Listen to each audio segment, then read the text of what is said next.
Ja, ja, dat doen we. Oké, goed. Okay. So, yeah, they will install for the first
Check, check.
Check, check. Je te la présente parce qu'elle c'est une prof qui est spécialisée en trucs numériques et elle a beaucoup travaillé elle a beaucoup travaillé pour le PAC. Ah bah oui, bah elle travaille avec Anthony, oui. Anthony, tu l'as invité. Oui, bah il est super, Anthony. Mais je vais, ok, on va faire un peu de networking, on est là pour ça. On est là pour ça. Je suis sûre que je peux te remettre les bises d'Isabelle. Ah, qu'est-ce qu'elle tu la revois encore? Oui, on a travaillé ensemble pendant des années. Oui, ben je sais, mais bon, pas bon.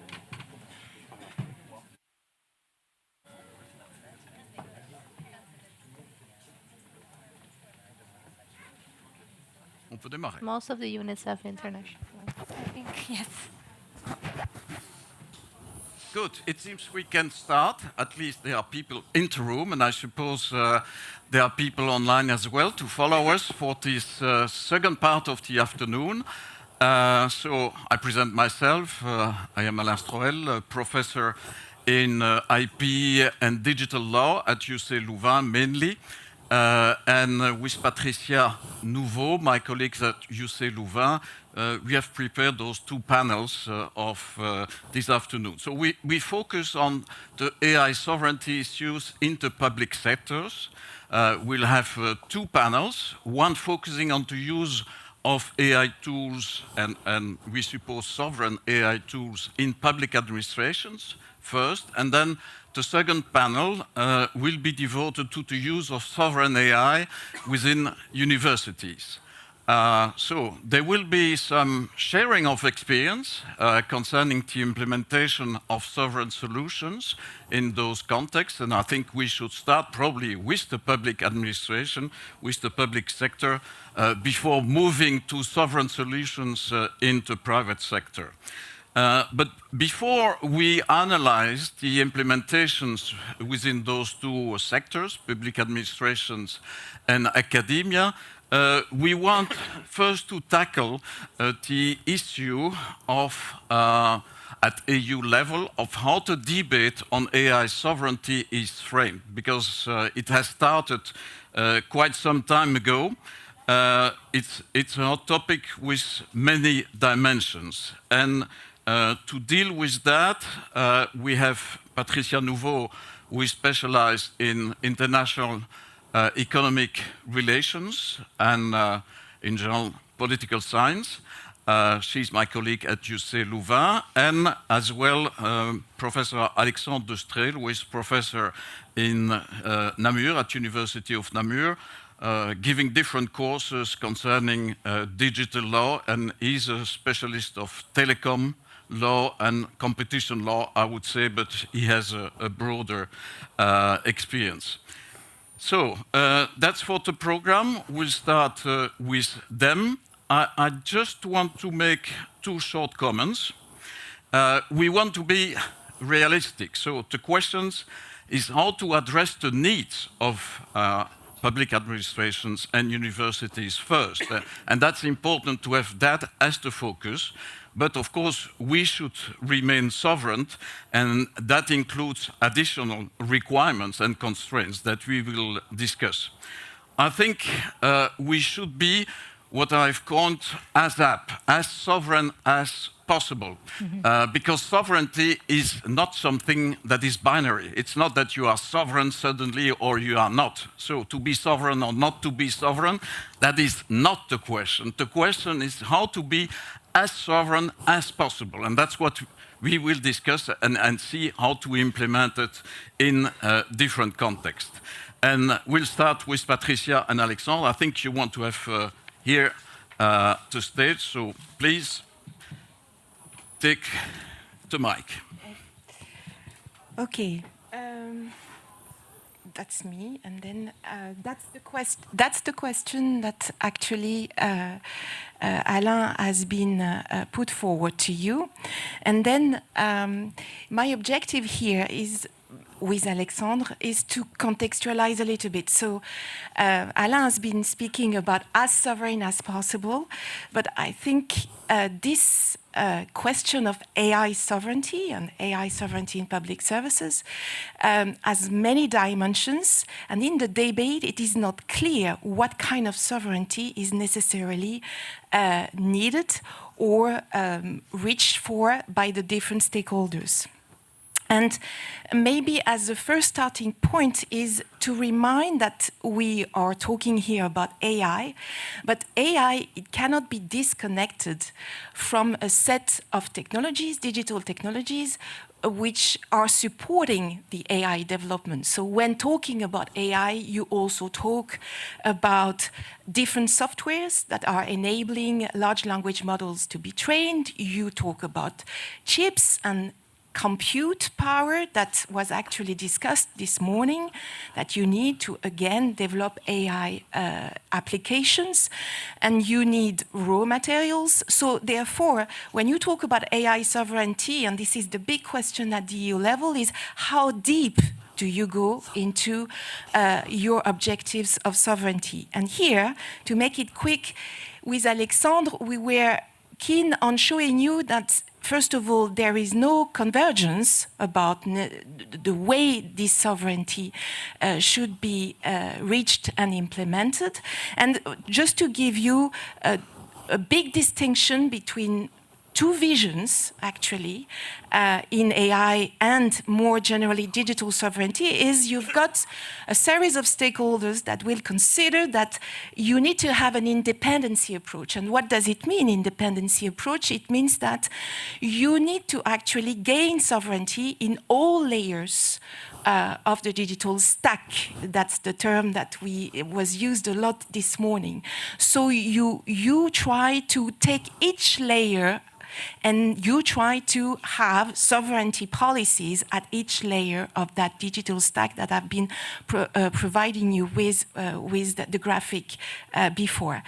Another vision, and sometimes diverging from those who are upholding the first, is an interdependency approach. And then in this approach, you say that you do not necessarily need to have sovereignty at every step or at every stage of the digital and the AI supply chain. Then what you need to have is, first of all, to identify some specific choke points or bottlenecks, depending on the way you want to talk about it.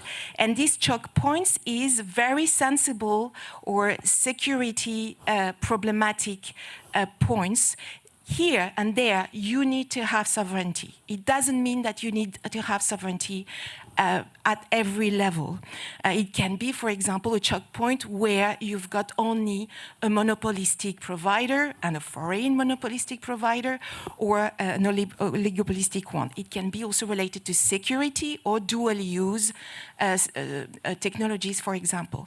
Another kind of interdependency vision is to say, well, what we need is, and the Commission talks a lot about it at the moment, is indispensability. And what does it mean? It means that, yes, it's to acknowledge that some US technology, for example, or foreign technology more generally, are indispensable for European companies and the development of AI application.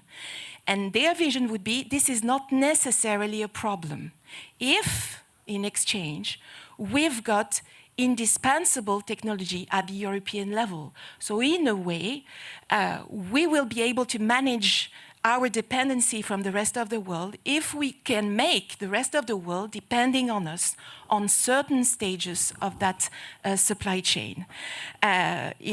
This morning there was discussions about weaponization. Yes, if foreign countries are weaponizing the dependence that we've got about them, then we can counter-weaponize with our indispensabilities.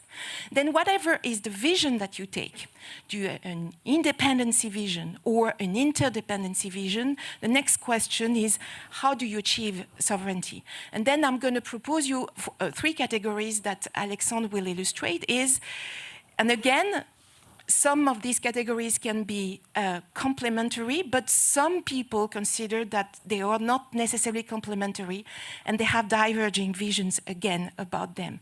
So a first category is you need ownership. And ownership would mean that you need to develop European innovation to have European alternatives whenever it's needed and wherever it's needed in the digital supply chain through European or national programs. Another slight difference, but still ownership, is you might need to Europeanize foreign technologies. So I give a concrete example is if you are in France and you want to use a cloud service and the data being stored in that cloud service are sensitive or security oriented, then the French government impose a certification which is called SecNum Cloud, and in SecNum Cloud certification, then it is not possible for a foreign provider of clouds to deliver that service without being in a joint venture with a European company, and that European company will have a majority shareholding into it. Then this is also quite related to ownership. And of course, the last point related to ownership is fostering European preference, something which is fashionable at the moment and heavily discussed in many sectors at the European Commission level. The question being here, what is a European? What is European? Is it made by European companies? Is it made in Europe, which is a little bit different, and some of them will be saying made with, because for example, last week there was a proposal by the European Commission not related to the digital, but about green technologies, and they were putting forward the notion of a European preference, but then they were saying European preference includes all the country we have signed up trade agreement with. So a Japanese company could be part of the European preference in that sense.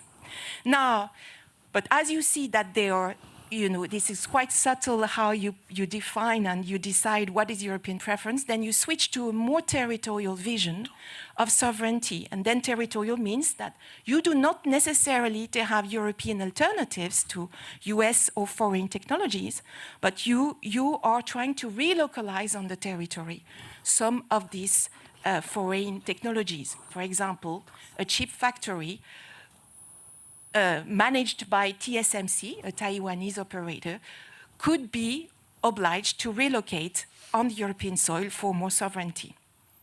And then maybe the last one is the regulatory governance approach. Then if you've got that approach, and again, complementing or diverging from the other approach, is you mean that it's not necessarily problematic to have or to use foreign technologies. It's not problematic that these foreign technologies are not necessarily located on the European soil or territory. What we need is to have the right regulations to have a control on these foreign technologies. Then in that sense, this is a different perspective on how sovereignty can be tackled or implemented at the AI level. And then Alexandre, I think. Okay. Yes. So what I would like, first, good afternoon to everyone. So what I would like to do in a few minutes, and as a complement to what Patricia did, is to say, okay, what the European Union is now doing. I mean, we have seen the different strategies. And I think that there is now a clear industrial policy at the European level to increase, to do this ASAP strategy that Alain was mentioning before. And it's interesting because, 10 years ago, when you are talking about industrial policy at the European level, it was seen as a bad thing. I mean, Colbertism, something which always fail. And in fact, now, I mean, industrial policy has become fashionable. So I would say that if you have a right industrial policy, you have to act on the supply side, so to try to develop our own, a producer of AI, and then to act on the demand side to try to motivate all of us, universities and public administration and so on, to use those European technology. Now, I just want to give you a snapshot very, very quickly on what is done at the European level so far. So on the supply side, I would say that there are 4 main things which are being done. So first, to develop good condition in Europe to develop high-tech innovation. We are good in mid-tech innovation, but we are not good in the Draghi. There was an interesting report by Mario Draghi 1 year ago, which shows that we need to improve on high-tech innovation, and we also need to improve on scale-up. I mean, we are good on startup, but not good enough on scale-up. That requires having a better investment climate, skills, and we will come back to that when we will discuss the university, infrastructure, and of course, energy.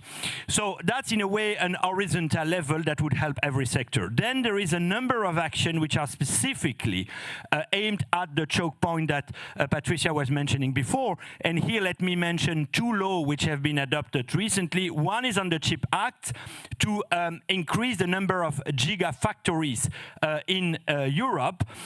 To increase the number of chip factories, and then to increase, and another one on AI factories. And then there is something in the making regarding the quantum. A third strategy on the supply side is to push for openness and interoperability. And that's how Europe try to differentiate itself from the US or from China, although in China, as you know, I mean, they are also very good in open LLM.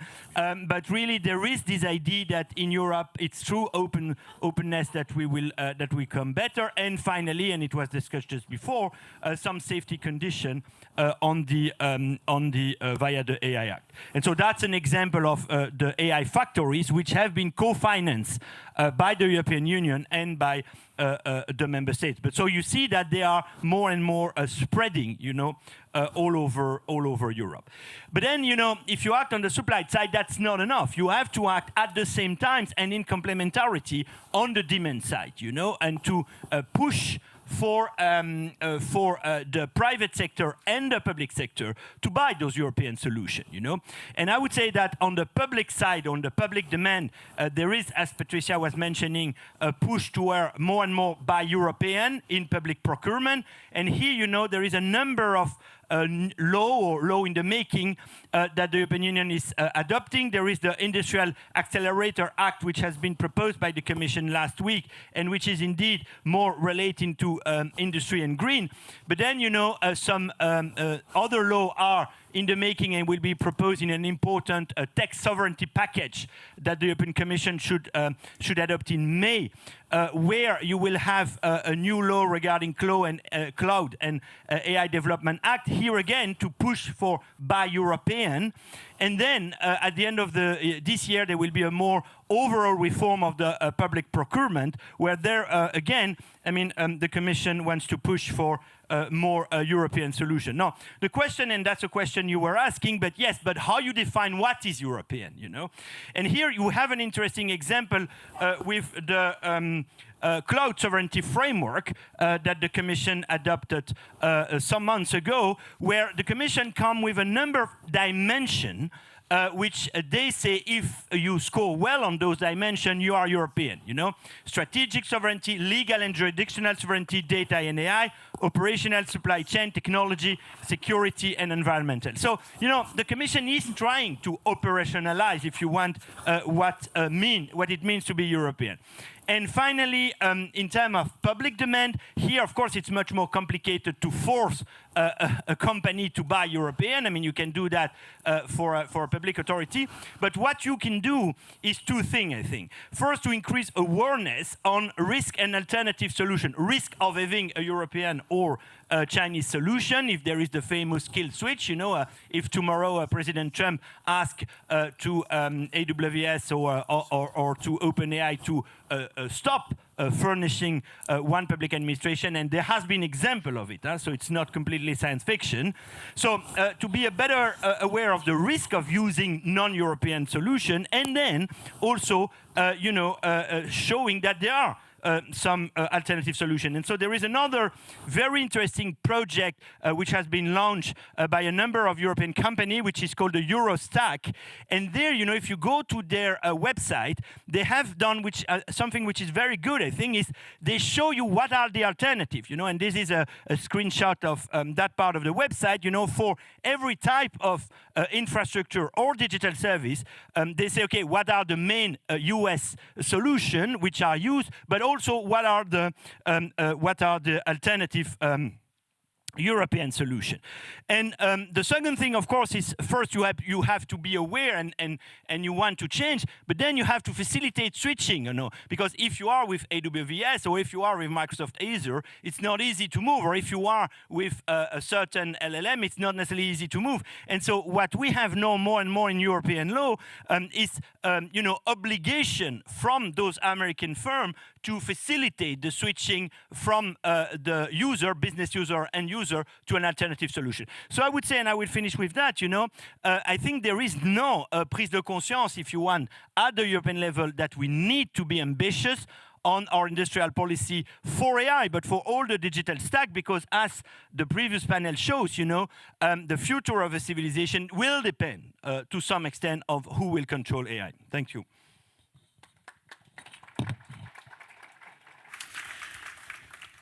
Thank you to both speakers for this presentation of the framework. I think the scene is set, and we can now start to discuss how to implement those principles.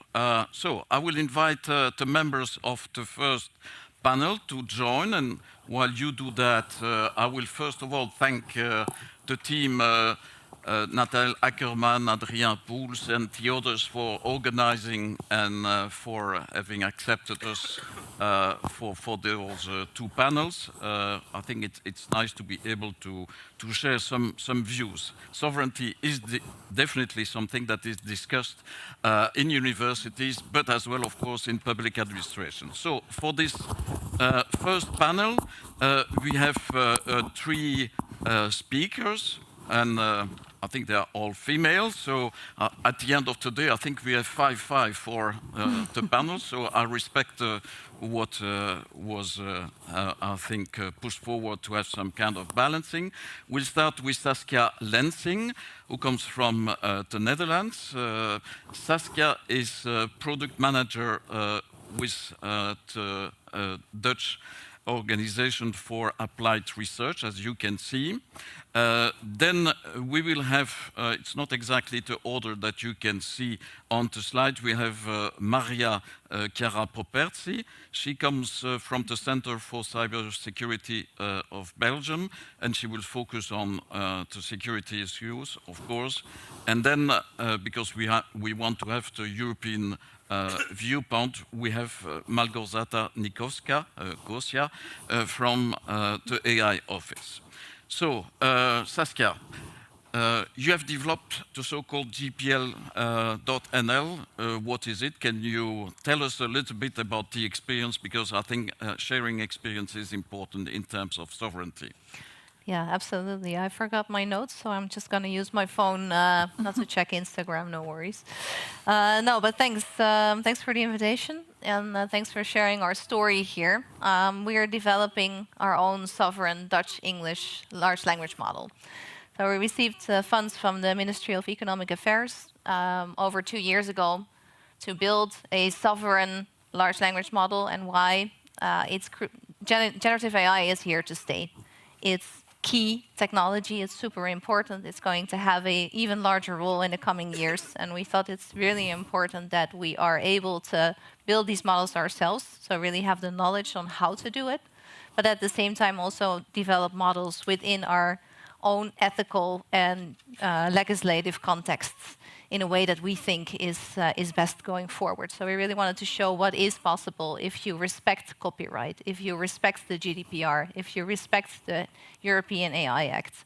So we developed a model. We had to make choices. We cannot do it all, but we really decided to focus on a large language model for professional end use that is really good at a couple of core tasks, and that is summarization, simplification, and also answering questions about your own local documents. And these are functionalities, capabilities that are really crucial in a context for example, the public sector. Right now, we trained the first model, the first versions of the model. We have our first launching customers, which is really great because now we can evaluate how well it works in the wild, so to say. First results look really good. We have a lot of interest from public sector parties, but also from the finance sector, also from telecom operators who are really interested in trying to see how, to what extent they can de-risk their current AI stack. Because first of all, the sovereignty discussion is really there, but at the same time, there's also a lot of talk about de-risking. Our next challenge is really about scaling up. We know how to tackle this. We've set up a very interesting revenue share mechanism that has created incentives for data owners to join the initiative. So instead of grabbing data without asking for permission, or instead of purchasing data sets, we've set up a revenue share model where we redistribute parts of our revenues with the data owners. And that really creates an incentive to join our initiative. And that really makes that whenever we are successful, they also have more funds to receive. So that has really created a nice network effect. And now we really want to scale up. But we are struggling with some of the sovereignty issues that were just mentioned, and especially how to remain sovereign, how to make sure that if you are in need of additional capital, that the ownership, or at least who gets to say what within your model, stays European. That's a big challenge for us going forward. Okay, thank you. Well, that was quick, but we don't have much time, so it's perfect. Let's move on. We will have a discussion afterwards, and that's the advantage of having enough time. So, Maria, what's your view from the point of view of cybersecurity and from a Belgian institution? Yes, so first of all, thank you very much to the organizer for the invitations. Going back to the question that you had on the slides before, how to address the needs for a sovereign AI, it's clear that for the Center for Cybersecurity, but from a cybersecurity point of view, what it is pivotal is to make it secure. In fact, in the overall debate of making a digital sovereignty and specifically AI sovereignty, we believe that it's important not to forget also the security angle and to make sure that by the time that we embrace digitalization and AI in public sector, we also don't forget the importance of making sure that the solutions that public administration deploy are actually secure. We discussed early this morning a lot about what happens to the data that are shared or processed by the AI models. This is literally the angle that for us is very important. So to make sure that the overall systems and services are also secure. And in order to achieve this, we see that there is clearly a role for public administration to play, and specifically for policy makers and decision makers, meaning that we need to ensure that the overall architectures and ecosystems does rely on the relevant cybersecurity legislation. Not going too much into the detail of that, but we believe that harmonization on the different frameworks is needed in order to ensure that digitalization is secure. And at the same time, when we talk about the ecosystem, and the example of AI for Belgium show it very clearly, we need to engage more and more with companies and with research and research organizations. So the example, for instance, of TNO, it's a clear example of how public-private partnerships are needed. We cannot bring forward innovation if the public sector does not speak with actors important such as industry, but also research organization. And last part that for us is very important is to make sure that security also translates in terms of standardization and certification. The AI Act already provides a little bit on the topic. There are also other pieces of legislation at the European level that foresee also the angle of certification. This is clearly a role in an area better than a role where we see the ecosystems working together even more to make sure that we achieve a proper EU standardized model. So this is a little bit how to meet the needs to make AI secure. Thank you very much. We were very pleased to have you, because it was not that easy to find someone to speak for Belgian public administrations in terms of AI sovereignty, but thank you. Maybe the point of view of Europe, Gosia? It's a hard task to represent Europe. Well, our job in the European Commission is to make sure that there are supporting conditions for the development and deployment and uptake of AI across the various member states. The first element that was put in place is, of course, the AI Act, which gave us this legislative framework and certainty for our companies of the overall ground rules and guardrails that have to be in place. That's why I'm fairly confident about the safety and security of the systems that are going to be put on the market. The second element is to make sure that we have the right infrastructure to be able to develop AI. And this, again, we are talking here about AI Continent Action Plan that was adopted slightly less than a year ago. And in that year, our colleagues have set up 19 AI factories. So from 0 to 19 within a year, this is a pretty impressive achievement. And in some countries, like in Belgium, we have now the antennas, which also support companies with access to the compute that they need to develop the solutions that we will all be using.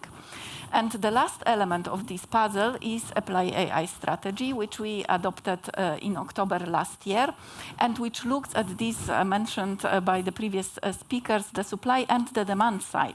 So we have focused on 10 critical sectors for European economy, those sectors where Europe is already strong and where we want to remain at the forefront, and also public sector, which is particularly important in Europe. I think I'm breaking up. Better technology. Okay, thank you. Well, this is the issue with technology. You never know how it's going to work out. So the sectors, and of course public sector, which is particularly important for us because here we really differ from our main competitors.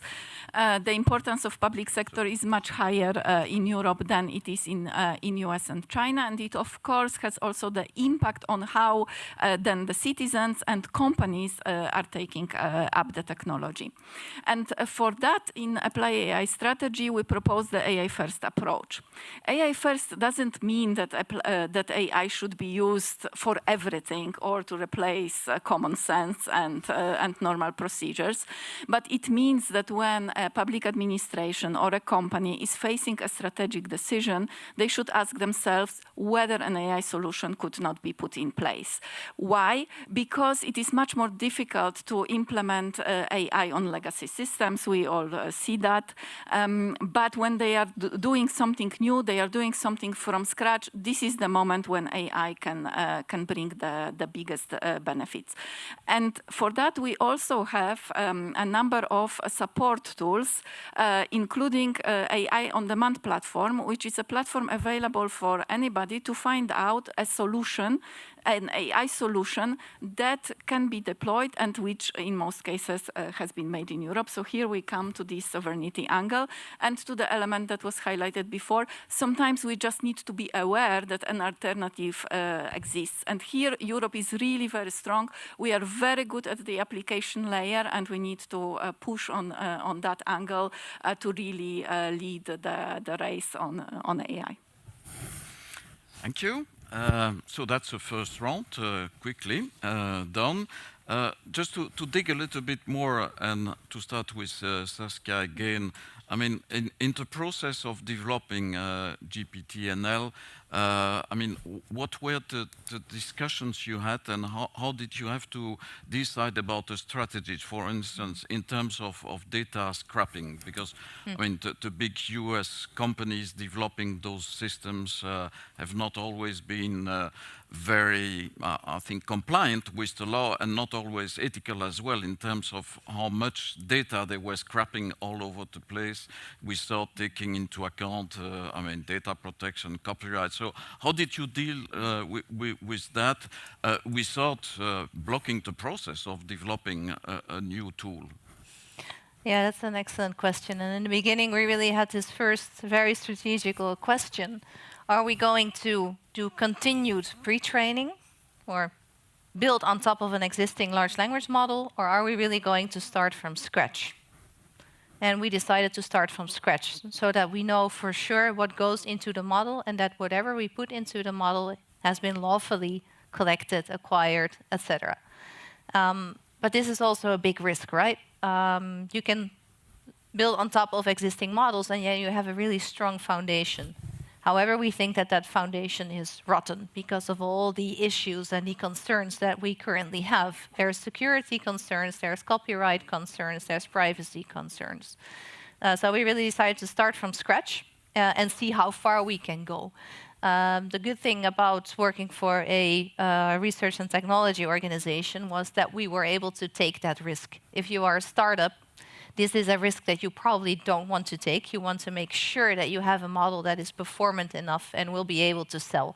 So we were able to have this space to develop something from scratch and see how far we can get. And we got really far.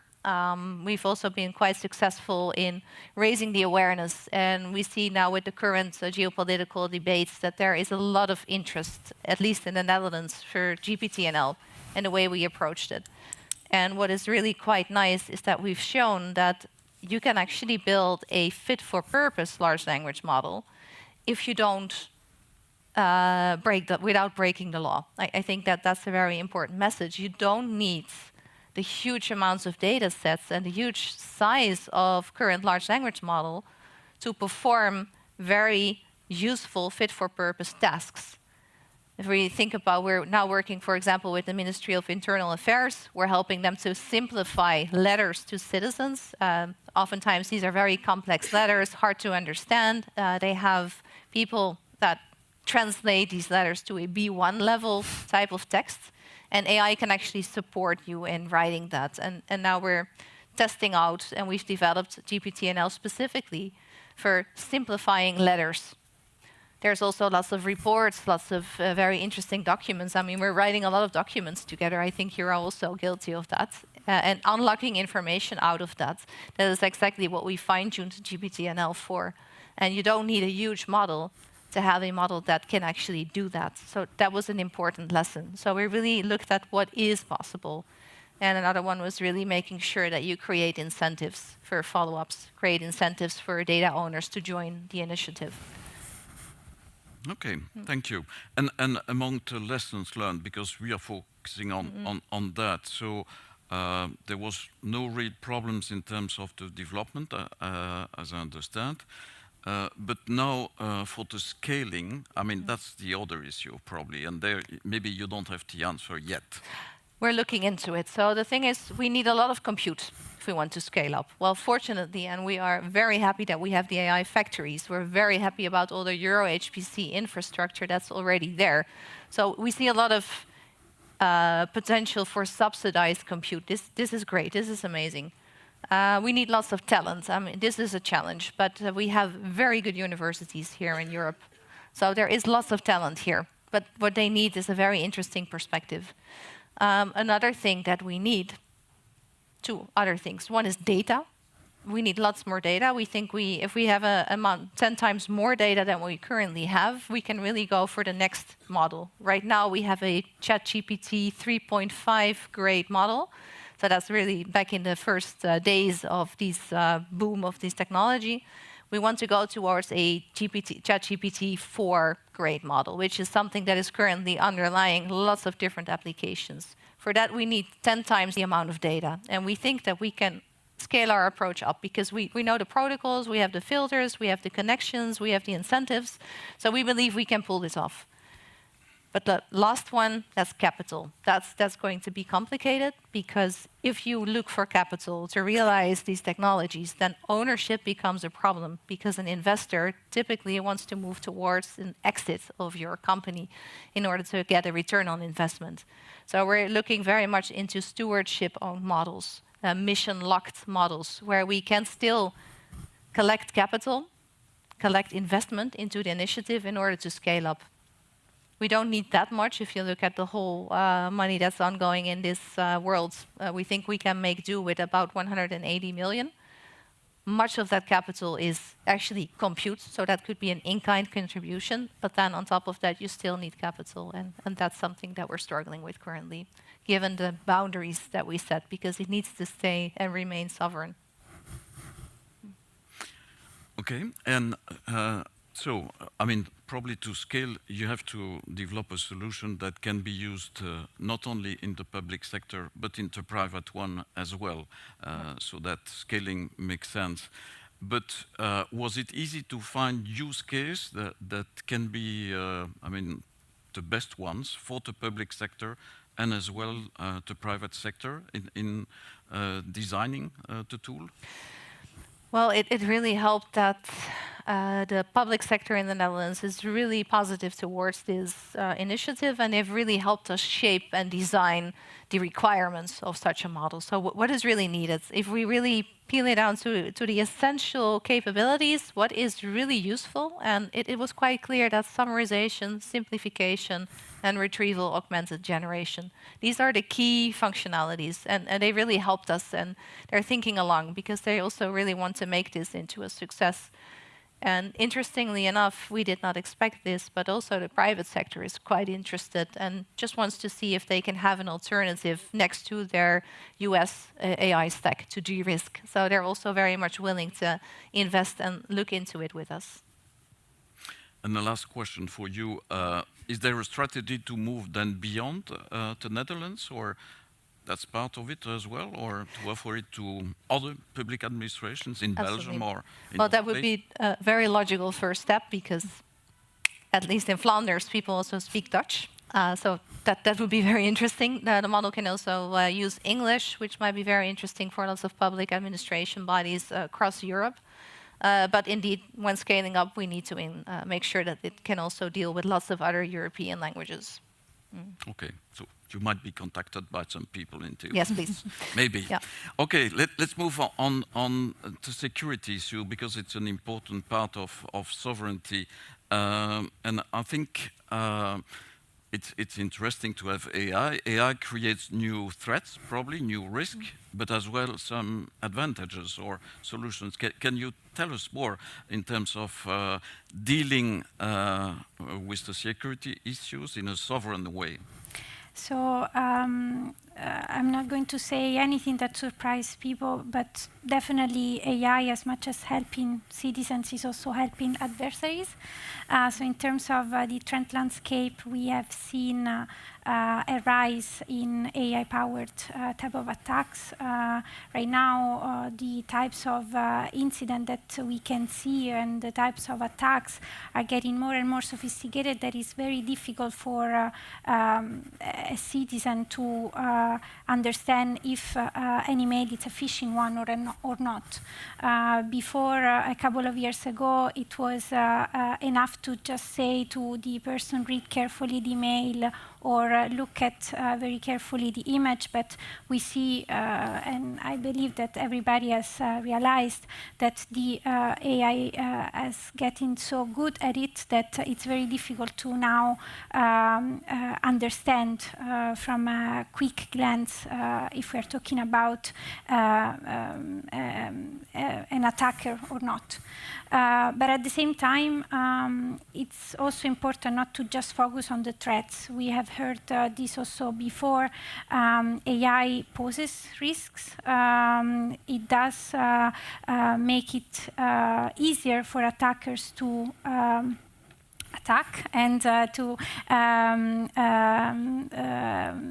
target especially critical infrastructures and other interesting targets, but at the same time it also offers tools for the defenders, so for those that are demanded to or are asked to defend the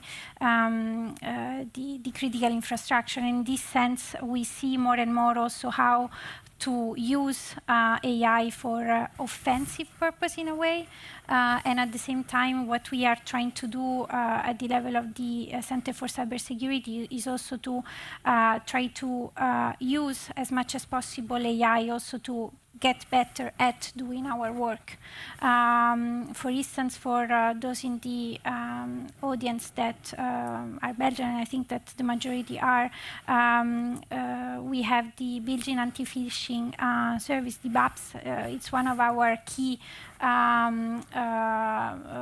product and service that we provide to citizens in order to support them in order to face phishing. And that, for instance, what we have done so far is to make it more and more AI-powered. So we use AI to get better at providing services for the citizens and also public administrations. At the same time, what we are doing, and going back to the many reports that we write, we have developed a proper sort of ChatGPT that will help our analysts, the ones that write the reports after incident, to not spend too much time in drafting a report after an incident, but spending more time in supporting the who has been attacked and release a little bit of the pain in writing the report. So definitely AI has increased the target surface, and also it has make incident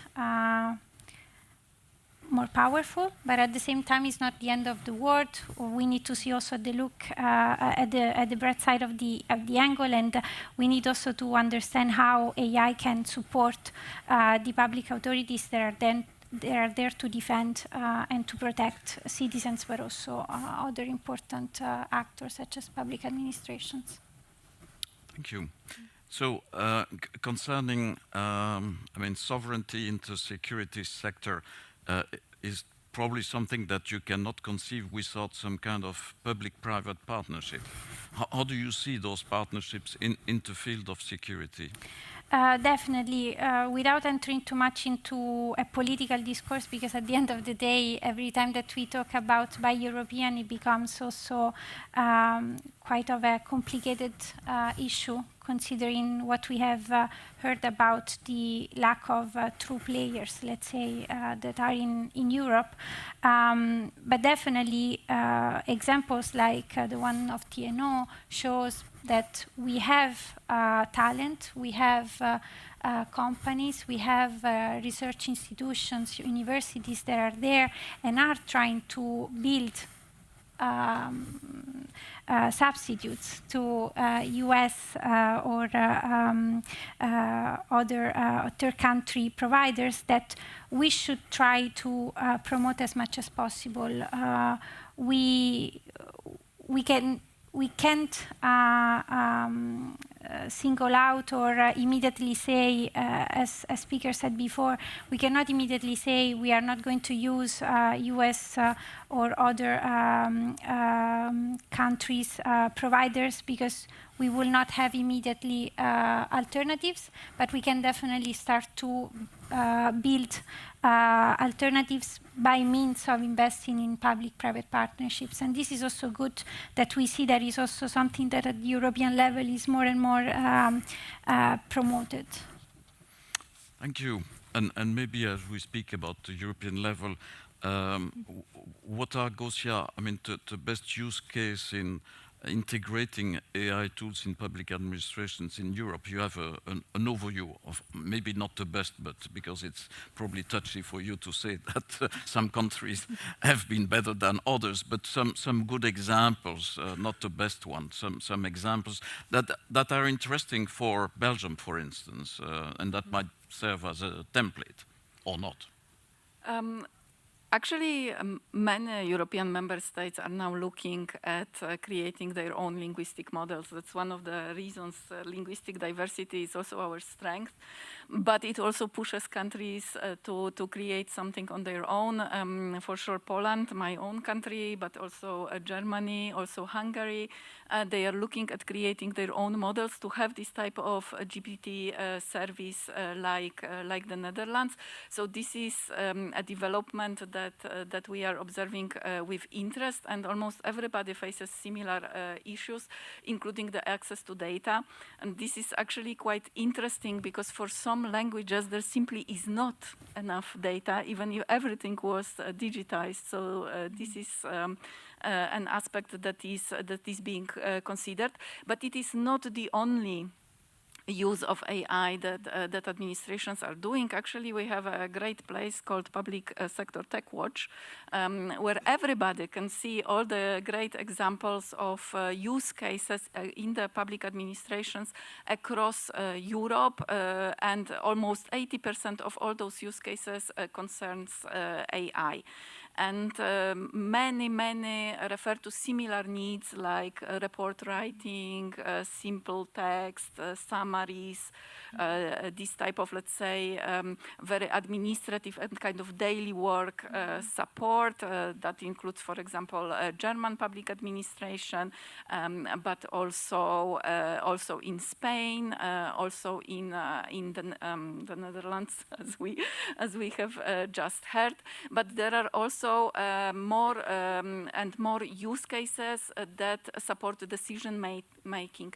For example, regions in Spain are using satellite data, weather forecasting to foresee where a drought will happen and where then support will be needed for the farmers. In Estonia, they have an application that is with the use of AI, supporting the emergency services. It uses the predictive powers of AI to know where to put resources, or when, in certain cases, additional people or services will be needed. We also have a number of applications with a direct link to the citizens. Of course, we are all humans, which means we normally work 8 hours a day. And our friendly chatbot can work 24/7, which is of great help. And all that brings me actually to another important point that was also mentioned by the other speakers, literacy and skills. This is, of course, very relevant for us in the public administration using the AI, but this is also important for our citizens, for the companies, to know how to use AI, to understand the risks that it might bring with itself, but also to really make the best use of it. And for that, we have a repository of practices. I'm not saying best practices, literacy practices used by companies and public administration on how they are training their staff, their employees, but also their clients in the use of AI. So I also encourage you to browse through this. It also also touches upon some of the security issues, which is humans the weakest link in the chain. So there are many initiatives that look into that direction. Okay, and those repositories are accessible online on the AI Office website. It's not too complicated to find it. No, it's very easy. Just Google it. And do you plan to have programs to increase the reception of those sovereign tools within administration? Absolutely. So one of the actions under Reply AI and the flagship action is to create a toolbox for public administration to be able to use directly given solutions, to learn from each other's experiences. Some member states are actually moving ahead with that. For example, Germany, they already have a platform where some German, let's say, regional administrations are using certain tools and they can be deployed more widely. We want to replicate this up to a point at a European level, but there is a lot that can already be learned even from looking through the public sector tech watch.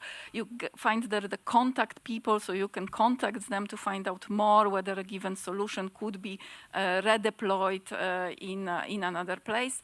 And from our biggest ambition for the next financial framework is to find a way of replicating these good success stories, because it is great if something works in one place, but we really want to see it scaled up. I mean, it makes no sense that we reinvent the wheel across Europe. It would be good if we built a cart somewhere. So we really look for it. So if you have any great ideas how we can do it, how to pass this information, that so much is already available and can be taken up, we are all ears and keen to get that. Okay, thank you very much. I think we are nearly at the end. Still a little bit in advance, but maybe if there is a question from the audience. Yes, maybe wait a minute for the mic then to be shared, because we have quite a lot of people online and of course they cannot hear you. Because we'll have to move, so all the people on the panel will be first row. I think it will be more complicated to raise some questions, so that's why I take maybe one or two questions. Please. It looks like a box, but I was told it's a microphone, so believe me. I don't come from the technology domain, but I think we have something else to say from the point of view of the social sciences and humanities, especially when, you know, I'm very interested in how people are interacting with technology rather than, you know, technology interacts with itself. And I am of the view that in public administration, whenever a new solution or a new technology is implemented, it tends to be translated into something pre-existing, namely bureaucracy. And I am afraid that implementing security measures, I mean, I'm not saying that this shouldn't be implemented, but in the process of being translated into practice, it's going to become something so incredibly complicated as everything in the administration in Europe. And I'm not talking about people working, sitting there at the counters. No, you know, these are decisions that are being made higher up in the hierarchy. So in a way that, you know, it looks so complicated to use that is not really user-friendly, and people start using privately other tools that are not necessarily sanctioned for this use. That's something I'm very curious about how this will be dealt with. And the other one is for Ms. Saskia, I think, Lensink. Yeah, sorry. That you mentioned that we need two more things to develop these models, that, you know, to escalate them. One is data, and the other is money. But I think something very important is missing there, which is water. And people as well, trainers for this to happen. So I'm very curious to know how these ethical issues will be addressed beforehand, not, you know, afterwards. Which communities are going to be, you know, to give up on their resources. Thank you. Thank you for the question. So one for Maria, one for Saskia, if I've understood. Yes. We are going back to the philosophical question of the cost of security. Security comes with a cost, but if you don't secure your system, then you will encounter risks that otherwise will cost you in terms of reputational damage, in terms of unavailability of services, and so on and so forth. I understand the issue of considering security will delay a bit the uptake. Was also what was mentioned from a speaker a couple of speeches ago.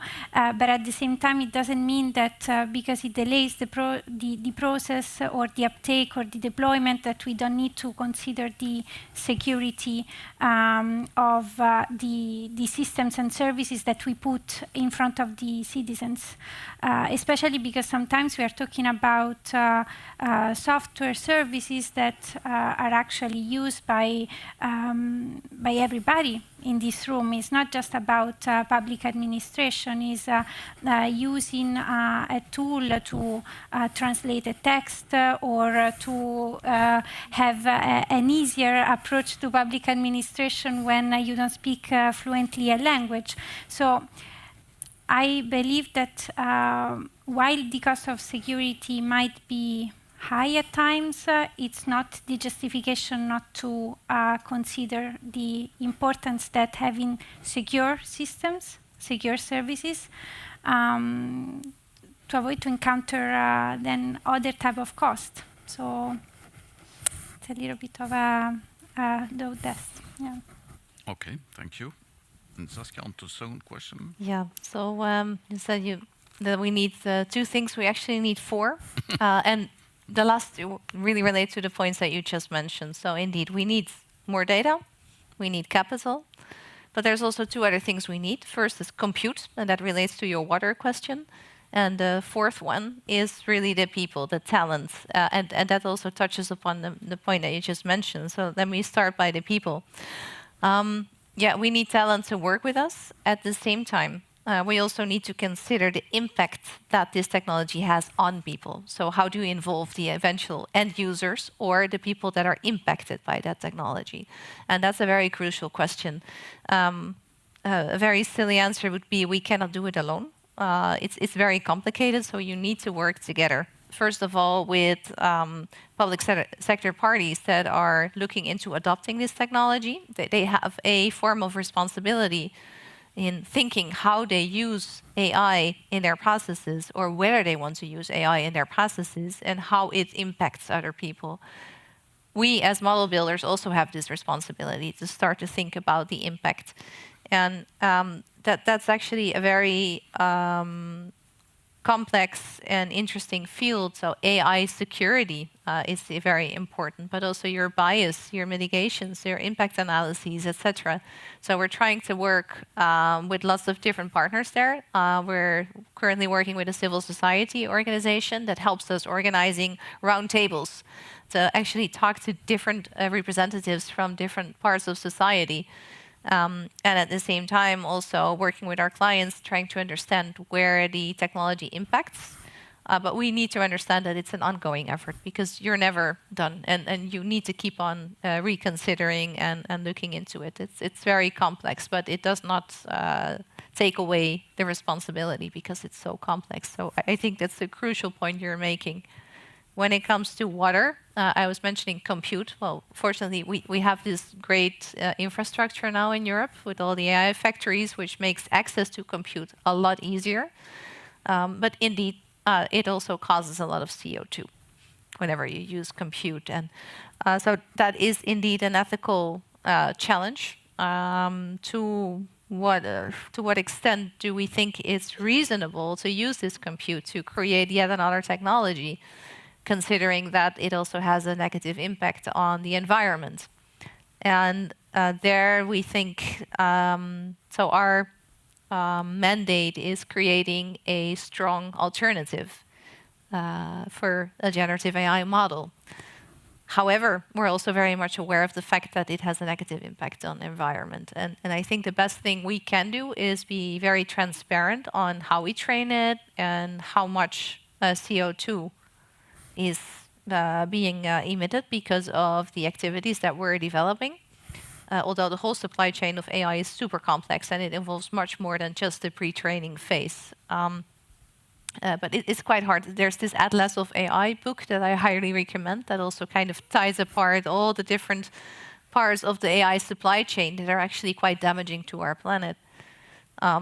And I think one way forward is being very transparent on how you approach it. And the second one is really think about fit for purpose and not just make a nice tool for a consumer market that can make pictures of cats that are dancing. And because that is not really needed, in our opinion, if you want to create a sovereign alternative that can actually have a positive impact on our economic earning power and on being much less dependent on non-European technology.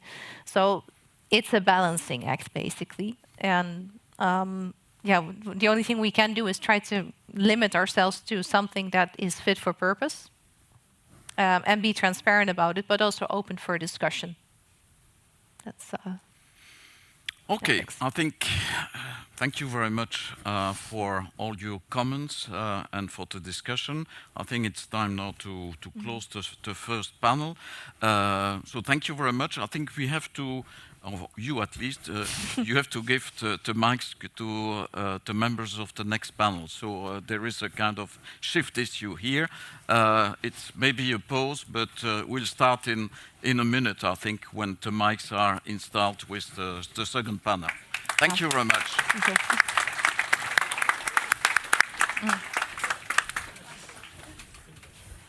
So let me.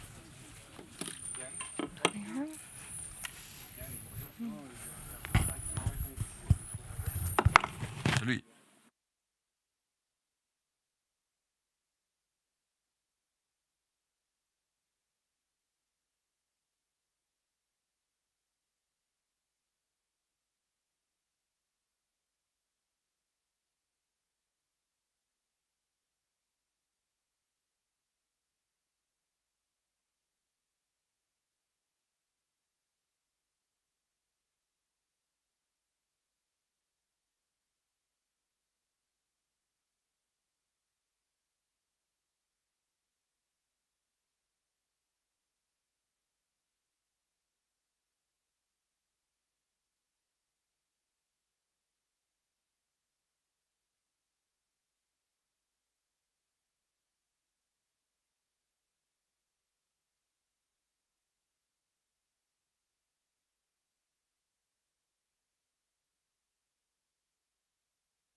La pause café, là. We will start the second panel. I think some people moved out and have a drink, which makes sense. Makes sense. It's a long day. But time is really short, so we have to start. The second panel, as I said, is devoted to how to implement AI tools that are as sovereign as possible within universities. So it's really a use case, but it's the public sector. And for that, we have 4 speakers. we'll start, it's not the order that you can see, we'll start with Yves Deville, who is professor in my university as well and senior advisor for the AI strategy. Then we will move to a Dutch-speaking university in Belgium, KU Leuven, with Jens Burger, who is in charge of Leuven AI. So he will speak about the strategy that is followed in his university. Then we move to France, because it's important to compare the situation we had for the first panel. The Netherlands will have France with Lucie et Jacques Malo, who is with Institut Mines Telecom, but she was as well involved with an expertise for the French Ministry of Education that she will tell us about. And then to finish with the EU Commission view, we have Bertrand de Longueville, as you see, is with the GRC, the Joint Research Center, which has developed for the GRC and beyond for the Commission a GPT at GRC. I think that's how it is called, a tool that is used or will be further used within the Commission. Okay, so that's for the people, and I think we can start with the presentation of Yves. We have here a few slides. So, Yves, you have the floor. Okay, thanks, Ale. So AI for universities, it's quite challenging. It's challenging for education because we have to provide tools and environment for 40,000 students. But it's also a challenge for research, but also for administrations. And we have also, as university, to be aware of societal and ethical challenges.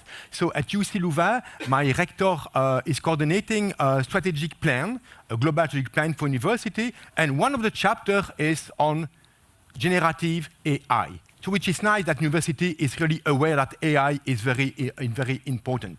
So one of the first steps is how to provide tools to all these students, so 40,000 students, so it's a lot. So there are different strategies for university. The first one, scenario one, that's total sovereignty. It means we do everything.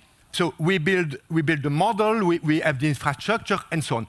It's impossible in Belgium, it's impossible with the budget of universities. So some universities from Switzerland are doing that. And the scenario 4 is we don't care. It means we let students to buy or to choose their own AI system, but there is a problem of equity over there. So we don't choose this one too. And nobody is choosing that in Belgium. So scenario 3 is the most common scenario in university and in high school. It means let's do a deal with a commercial platform, which is mostly Microsoft or Google. It means that every student and the staff has these Gemini or Copilot tool. From a sovereignty point of view, it's not that nice. And then we have scenario 2, which is a kind of control hybrid, which is the step that we are following at UC Leuven. So we are building a tool which is called Piccolo, and the objective is, of course, to have this tool available to everyone. So the equity issue, sovereignty is one of the aspects that we are dealing with, and the objective is also to have something with a focus on educational and academic practices, not general purposes, with confidentiality and protection issue to be taken care of, and of course we also want to be aware of environmental impact. So in practice now we have the first brick of this tool, which is a chat, Piccolo chat, and the idea of this hybrid stuff, it means that we are using existing models on the cloud, and we are choosing Mistral in France for sovereignty issues, but we are not fixed to this Mistral model. So as soon as GPT-NL is available on EU platform, then you can switch to that. And it will be very easy, just one change and it's done. So you see that at UC Leuven, we have servers, we have all the conversations with confidentiality and security and so on. We have a system of credits to manage the idea of consumption and energy consumption, and to have students aware of these aspects. And on the cloud, we are using the cloud because we need to have pragmatic, because we need to have a model for 45 staff and students. So it's impossible by our own infrastructure. So it's a kind of trade-off between sovereignty and having this model available to everyone. So I'm taking here the acronym of ASAP, as sovereign as possible. So it means that it would be better to have everything on our own infrastructure. For the moment, it's not the case. Maybe we will switch and have at least one model at UC Leuven. And from LLM point of view, we are using European LLMs. And for the moment, it's a commercial LLMs, but in France. And as soon as there will be a public LLM available, we can switch to that. But we need to be pragmatic, and we need agility and scalability, because students are using this tool now. And we cannot wait a few years before providing them tools. So we are not aiming at outperforming commercial AI system. Is just impossible. And we know that our tool, Piccolo, will not cover all the needs of the students, of the staff. We don't care. We want to focus of what is the added value of university. And that's mainly in teaching and in responsibility. And of course, we have to be aware of confidentiality and security. So I'm just discussing here this technical point of view of the strategic plan, but of course, there are a lot of other aspects, and training is mostly important, not only for students, but also to support teachers.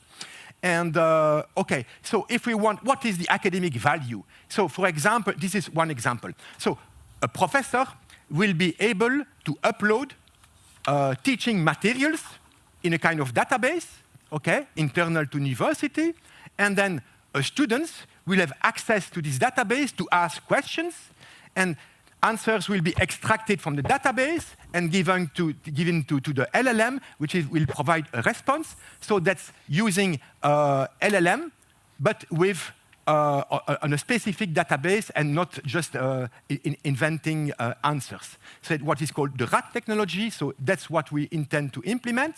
So for now, in the Piccolo environment, we have the chat available to 45,000 persons. The next step is to develop these virtual coaches, which will be available to teachers and then to all the students. And then we are also dealing with a transcription, audio transcription, with a very useful tool, also translation, and also developing specific tools for administrations. And what is more difficult is to provide tools for research, but that will be for another talk. Okay, thank you. Thank you. Thank you.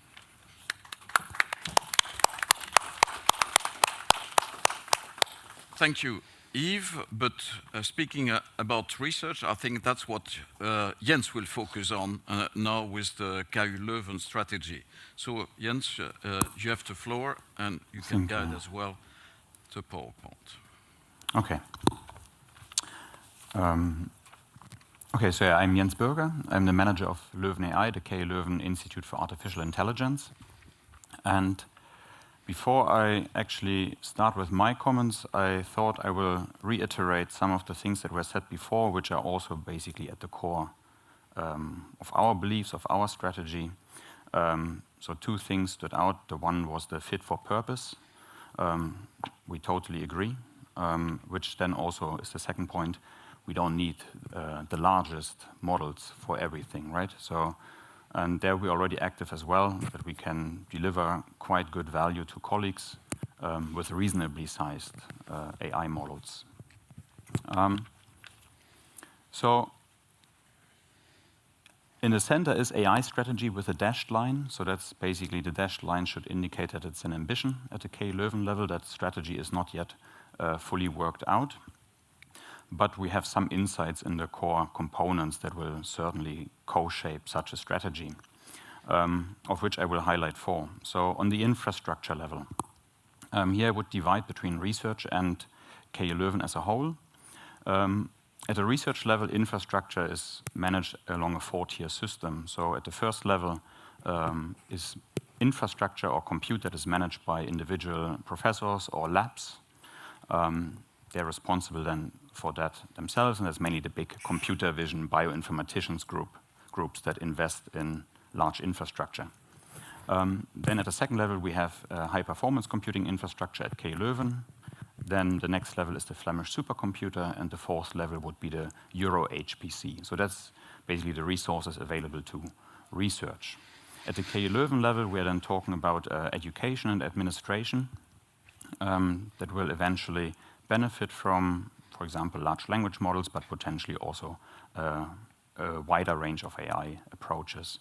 And here, KU Leuven has recently invested in some servers that would allow us to run, for example, a model like the Llama 405 billion parameter model, so in inference mode, obviously that is, which is comparable also with GPT-4 kind of models.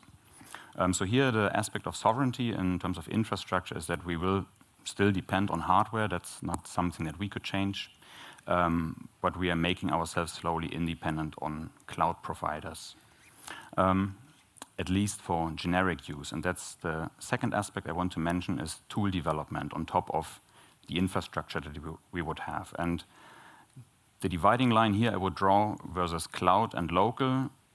Cloud for more generic applications or generic use of GenAI or AI, and the local infrastructure for customized or fit for purpose, as we could call it as well. So at the cloud level, the generic level, KU Leuven has agreements with Microsoft to use Copilot, where basically data remains on European servers, and no KU Leuven data will be used for training or any other purposes. There's obviously some drawbacks to that solution still from a sovereignty point of view, but I think that will remain the solution for individual use, for generic use by individuals, for non-essential tasks. The local infrastructure will then be relevant for building applications or building tools that are essential to KU Leuven operations, so either business operations or administration or education, so that the sovereignty here could be described as based on the local models. We develop our own tools, and then we have to demonstrate to actually add value to KU Leuven, so that AI is not just becoming sort of an additional task that is just redistributing work within the organization, but that it actually helps. And I think on this level it could also be interesting in terms of policy to encourage incentives or to provide incentives and encourage alignment across universities. Like Yves mentioned, it's too big to stem for individual university, and in a previous panel we already heard the references to what is happening in Germany, so that could also be something of value at this level. The third level is the literacy, so we have heard that as well already. We need to teach and train the people. And there's 3 levels, so for students, KU Leuven is already providing since a couple of years a basic introduction called AI for Everyone here as well, so that partially relies on a MOOC that is developed in Finland, but we're also working on a sovereign version, so that a KU Leuven controlled version of such an introductory course. The university is currently developing what we call an AI bootcamp, which is the basic literacy training for all KU Leuven staff. And at the research level, Leuven AI has developed a workshop on GenAI in research, where we specifically try to help researchers to navigate around GenAI or more generally AI tools itself. And we can adapt this workshop to the different levels of technical literacy that the researchers have. So here then the sovereignty is, of course, the ability to understand and use AI tools efficiently. But an open question, I think, remains in general, a more philosophical question than how much do we need to teach an average person about AI? Everybody's plate is already full, so we, I think, need to find a balance, how much you have to absorb additionally without necessarily compromising other expertise areas. And the fourth level I want to mention is what we call AI as a service, which is developed and provided by Leuven AI. which offers AI expertise, sort of state-of-the-art AI expertise, research-level expertise across KU Leuven. So we help a lot of different research groups in the adoption of AI tools that happened already before GenAI became very big. Nowadays, we do see a shift towards more LLM-based tools. And with that approach, we already had an influence on the European AI and Science strategy, where it was recognized as an innovative concept to drive AI and science. And here I think the takeaway is that AI expertise is an institutional necessity and an advantage as well to drive AI across research, education, and the whole organization. With a certain limit for us, which is that it is difficult to co-fund such an internal service based on especially EU regulations. So I think there needs to happen a shift to recognize that it is necessary for an organization to absorb state-of-the-art AI expertise for the organization itself. Yeah, that's my contribution. Thank you. Thank you. I don't have any slides. Thanks. So we can move to the French experience. Lucie, you have the floor. Thank you very much. I'm sorry, I took some notes all afternoon on my phone, and so I changed what I planned to say, so never mind. My first question is, okay, we need to be as sovereign as possible. The definition of sovereignty from Patricia was very brilliant. So in terms of different types of layers, what needs sovereignty to be achieved, or mostly achieved, it is our capacity to make some choices and to go back from these choices if we want. In France, we are not sovereign at all, except from one thing. It's the nuclear submarines, from the smallest screw to the whole supervision for the nuclear rockets. We are sovereign, but we cannot be sovereign in terms of AI. It's a fact, because we don't have enough GPUs, for example, and all the examples of this afternoon show it. And so I am going to tell you about an initiative I was lucky to lead at the Ministry of Higher Education in France. As Bart Bex said just a few minutes before, we are very lucky to be actively supported by the government in France to use French AIs, and especially Mistral. I don't know if you remember last year at the AI Action Summit in Paris, Emmanuel Macron said 10 times during his talk, téléchargez le chat, so download the app, le chat, download the app, le chat, and he said it 10 times. So it was really easy for all his ministries to say, okay, what we are going to do for the people to download le chat. And then at the Ministry of Higher Education, we did something. The deal is the following one. We tried to talk with Mistral AI, and we succeeded in talking with Mistral AI. And so they sold us the model Mistral Medium 3, which is the latest one, with the interface Le Chat Entreprise. And this is really important because this interface, now, when you buy Le Chat Entreprise, it's on SaaS, it's in a cloud, in the European Union, in Sweden, and in Ireland. And so you see me coming. It's in Azure, hosted by Microsoft in Sweden, and hosted by Google in Ireland. So as sovereign as possible, just, okay, blows away. So we decided at the ministry to do a cluster of universities hosting on their own GPUs the interface Le Chat and the large language model. The federation we did is called ILAS, and it's a federation done by mutualizing all the GPUs we have in the universities and installing this service for all the students and for all the teachers. Okay, this is a beautiful idea, but we only have 5,000 licenses. we are 2.5 million of students and staff and administrative staff and teachers and researchers in France. So it's absolutely not enough. Then we have two main problems. The first problem is how to scale. And the second problem is what we do with such licenses. Okay, what a student does with a license, ChatGPT, Mistral, or whatever you want. So the first problem, how to scale.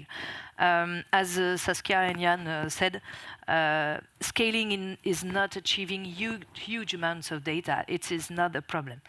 The problem of scaling is how to give the possibility to everyone to use this little initiative, or this initiative from the Ministry of Higher Education. How can we do for each people to use it properly? And since the beginning of the afternoon, we heard many initiatives in terms of reaching sovereignty, but the real question is, okay, all the initiative we are trying to do the same thing, and how can we mutualize to avoid doing the same thing, but doing the same thing together? It's really easy in the United States because there is OpenAI, for example, and with the huge amounts of money, he does 1 times what every institution should do apart from the other. And it's really difficult in Europe to do it. So how to scale is really a matter of mutualization and talking together in some moments, such as the one of today.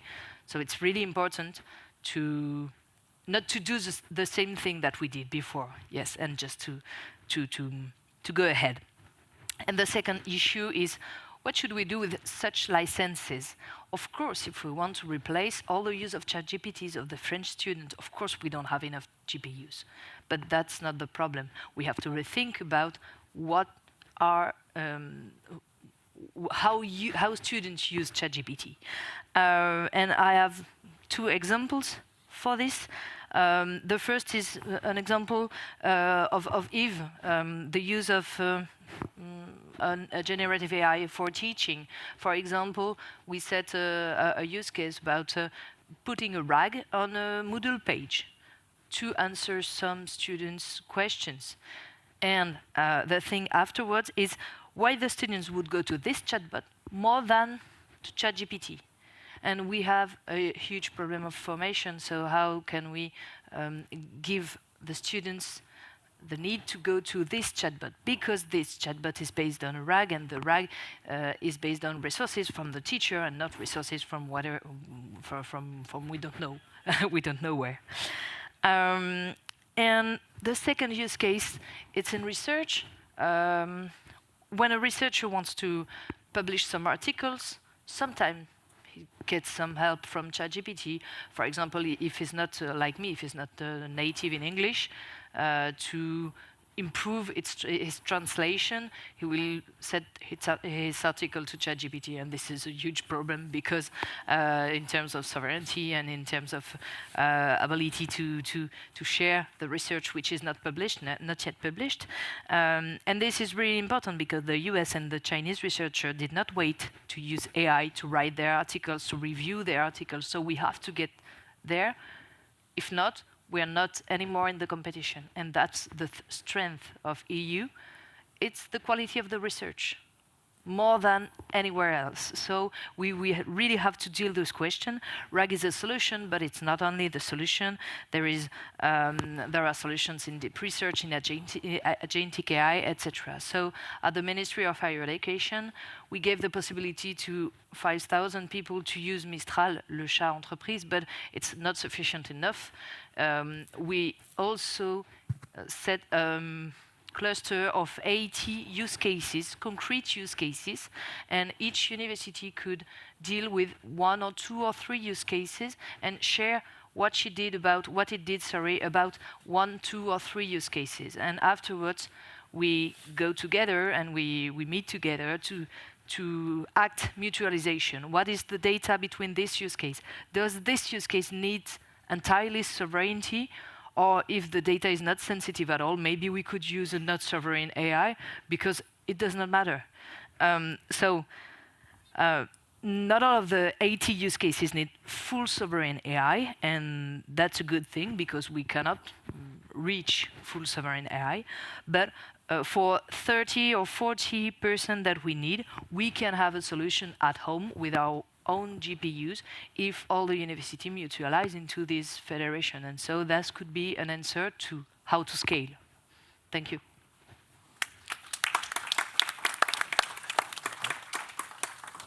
Thank you very much. And then to last speaker from the Commission with your experience at the GRC, Bertrand, you have the floor.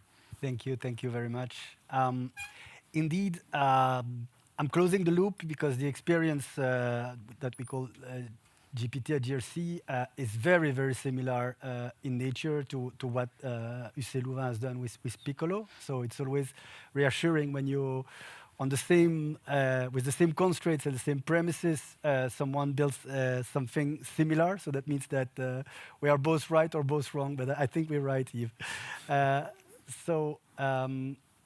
Maybe just a word on Joint Research Center, because I'm sitting in this panel, but not really coming from a university. As you said, I come from the European Commission, but we are really an hybrid beast in the zoo in the sense that we are a research center, so we publish papers, we welcome PhD students and all this kind of great things from academia, but we are integral part of the European Commission with the purpose of improving policy, for making better policy. So we don't support students, we support policymakers with our science, and that makes a slight difference, maybe not essential for today, but that positions us also in a very interesting position, because as we have seen with my colleague sitting in this very chair 1 hour ago, we are also the Commission, the one regulating AI. So of course we need to be 200% credible in the way we adopt AI ourselves, and for us, sovereignty is not just a brand washing. I would say it's really essential that we think about that.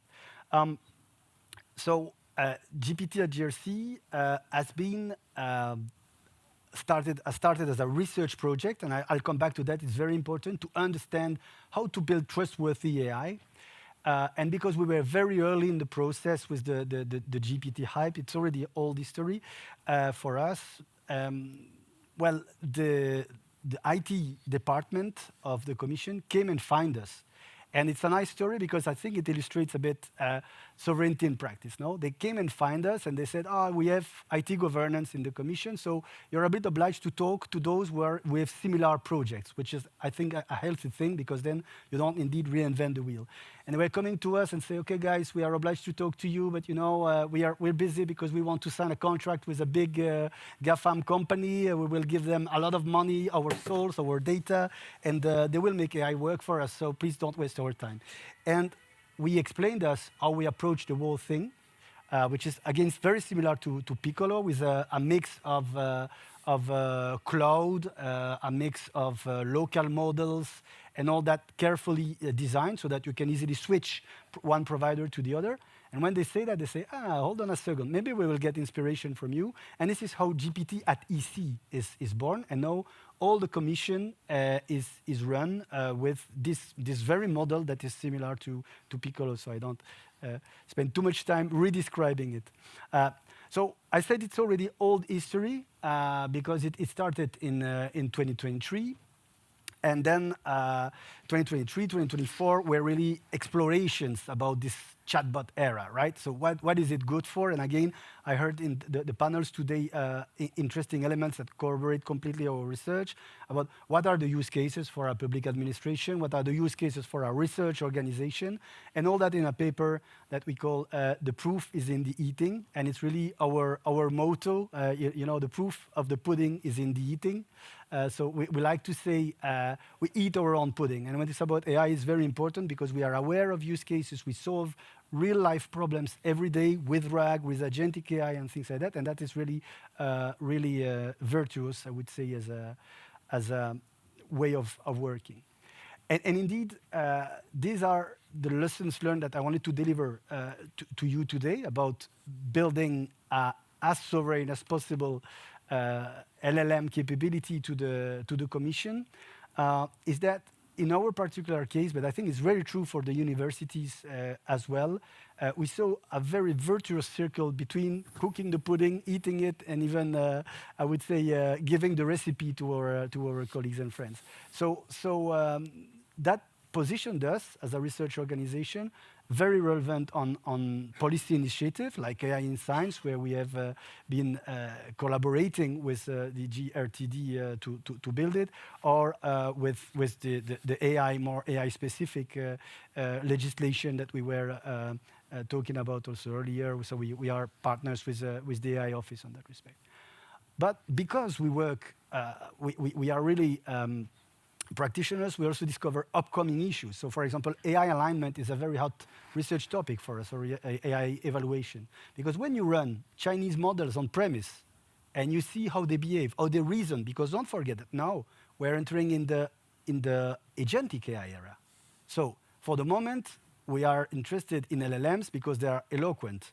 With agentic era, we will use LLMs because they reason, they can plan and act and execute some complex tasks. So it is really important to know who, quotes, you have in front of you. And that's why evaluation is important, and also alignment, because you will give them a task without a clear plan to execute the task. They will figure out by themselves. So you'd rather put good safeguards on what they can or cannot do.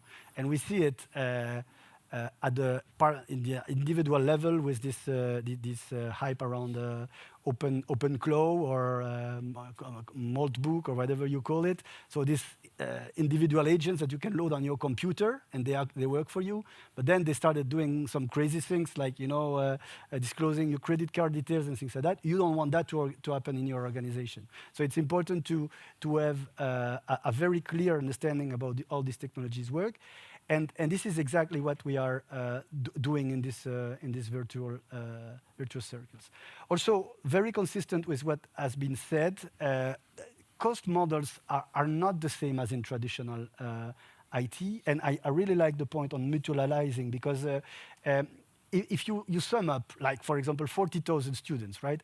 If you sum up the money it would do just for buying licenses, if you offer one license, and some universities do, we know universities that says, okay, problem solved. We have 60,000 students by 20, and then by 12, and you have our yearly budget. It's so easy.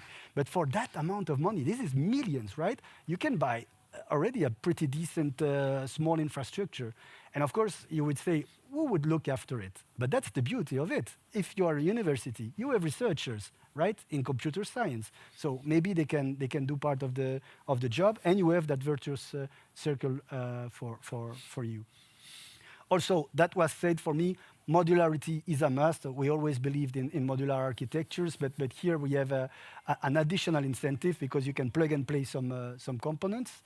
And the last thing which we didn't have time yet to touch base, but I think it's important when adopting, be it in a university or be it in a public organization.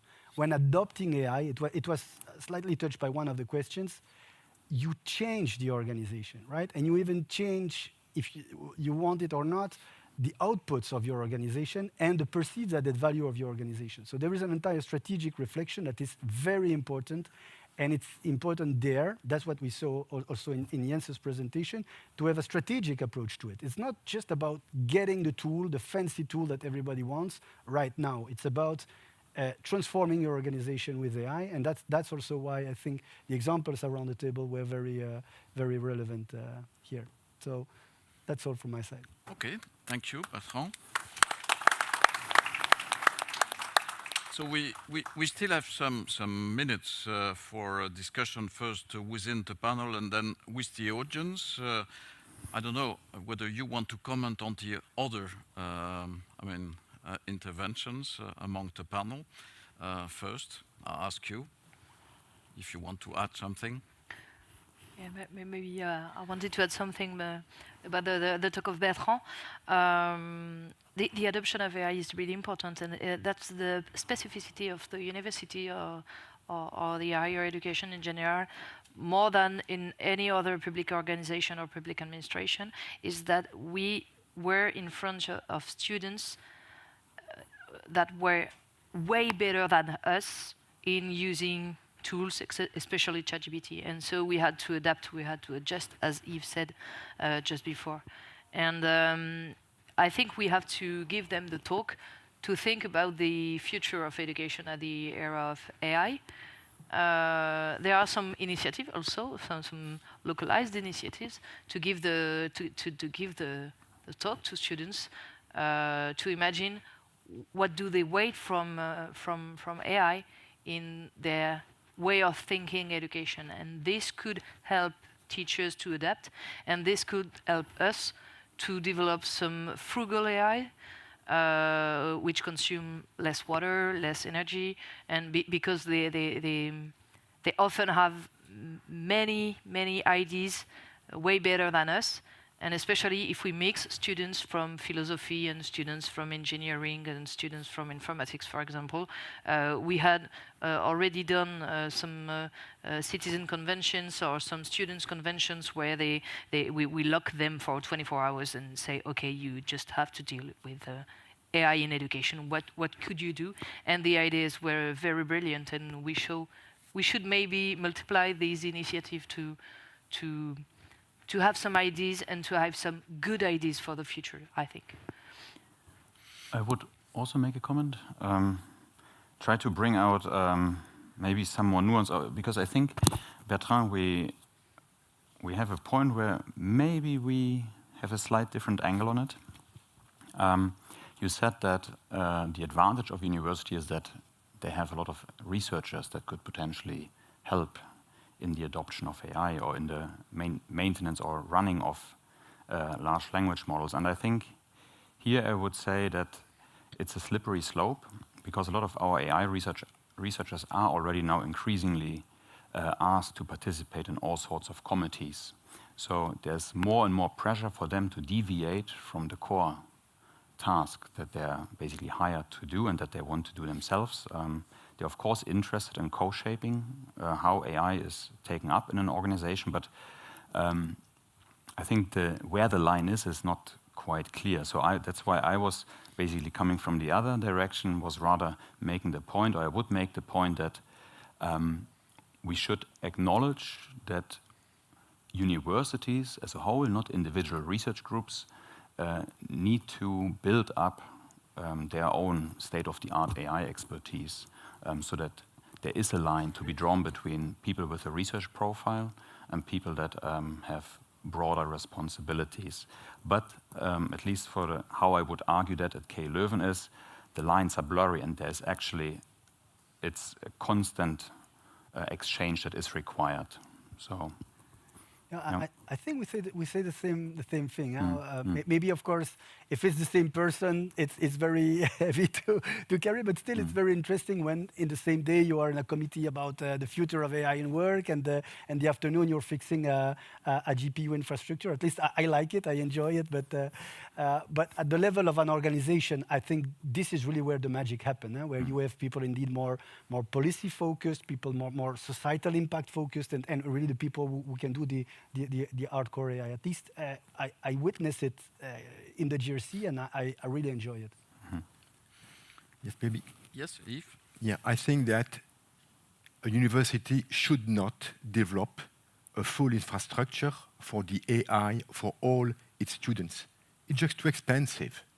What we need is to have a mutual infrastructure between universities at level of a country, of Europe, whatever, but not one single university for all the students. It's 40,000, and KU Leuven should be 60,000. It's just impossible to do that, first aspect. The second one is that the objective is not to replace ChatGPT or Gemini or whatever. It's just impossible. Students are already using it. So if you say, don't use it, use this university tool, they don't care. So we have to prove them that this university tool has some advantages. We have to prove that. And maybe for teaching, it will be okay. But the objective of replacing ChatGPT, forget it. Okay? Just focus on what is the added value of universities of teaching. I think the good news is that it's exactly what AI in Science, the initiative from the European Commission, wants to do with RAISE, which is the research infrastructure for AI, and which is along the line of what Lucy was saying, mutualization. You are right, and let's not get into the calculation now, but the cost of running an infrastructure is better spread on more users. I think everybody agrees with you on that point. So mutualization is one thing, and also about the aspect on not trying to replace the tools. Indeed, first of all, they get fancier every day, and it's hard to cope with it. But also there, I think, Lucy, you said it right, focusing on use cases for teaching and for research. There's a lot already of ground to cover there. So yeah, I think we definitely converge. Maybe we came from different angle, but we converge. You are referring to use case, and Lucy mentioned 80 use case with 30, if I've understood, which are, I mean, quite sovereign already. Can you say more on those use case? And I mean, tell us what are the best ones in terms of sovereignty, and the one that are as well developing, and where you have a good reception by the university communities. Yes, thank you very much. We can talk about these use cases. For example, for teaching use cases, for most of the use cases in teaching, we don't need to be sovereign. For example, at the beginning, I'm a math teacher, so teaching Pythagoras' theorem is not a secret for anyone. And even if I have a brilliant idea, it is not my idea to how to teach Pythagoras' theorem, so I don't need to be sovereign if I use an AI to scenarize a lesson or a course.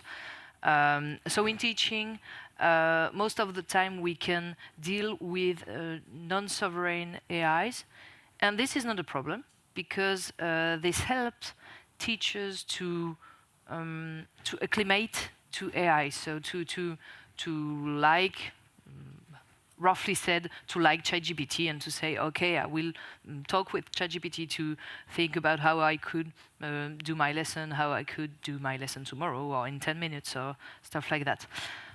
In research, it's the contrary. For example, in research, we have many use cases about how to get to infrastructures. I really liked what the ministry they told at the beginning of the afternoon.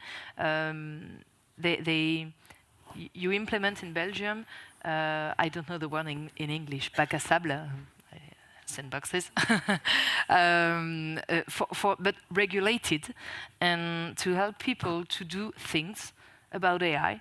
And whatever the things, if there are some new initiative, maybe we could mutualize and maybe we could do something with it. So there is a use case about putting some sandboxes for researchers, and especially for non-AI researchers, because the researchers that do AI, they are completely independent and autonomous. But the researchers who don't do AI, they need help for this subject.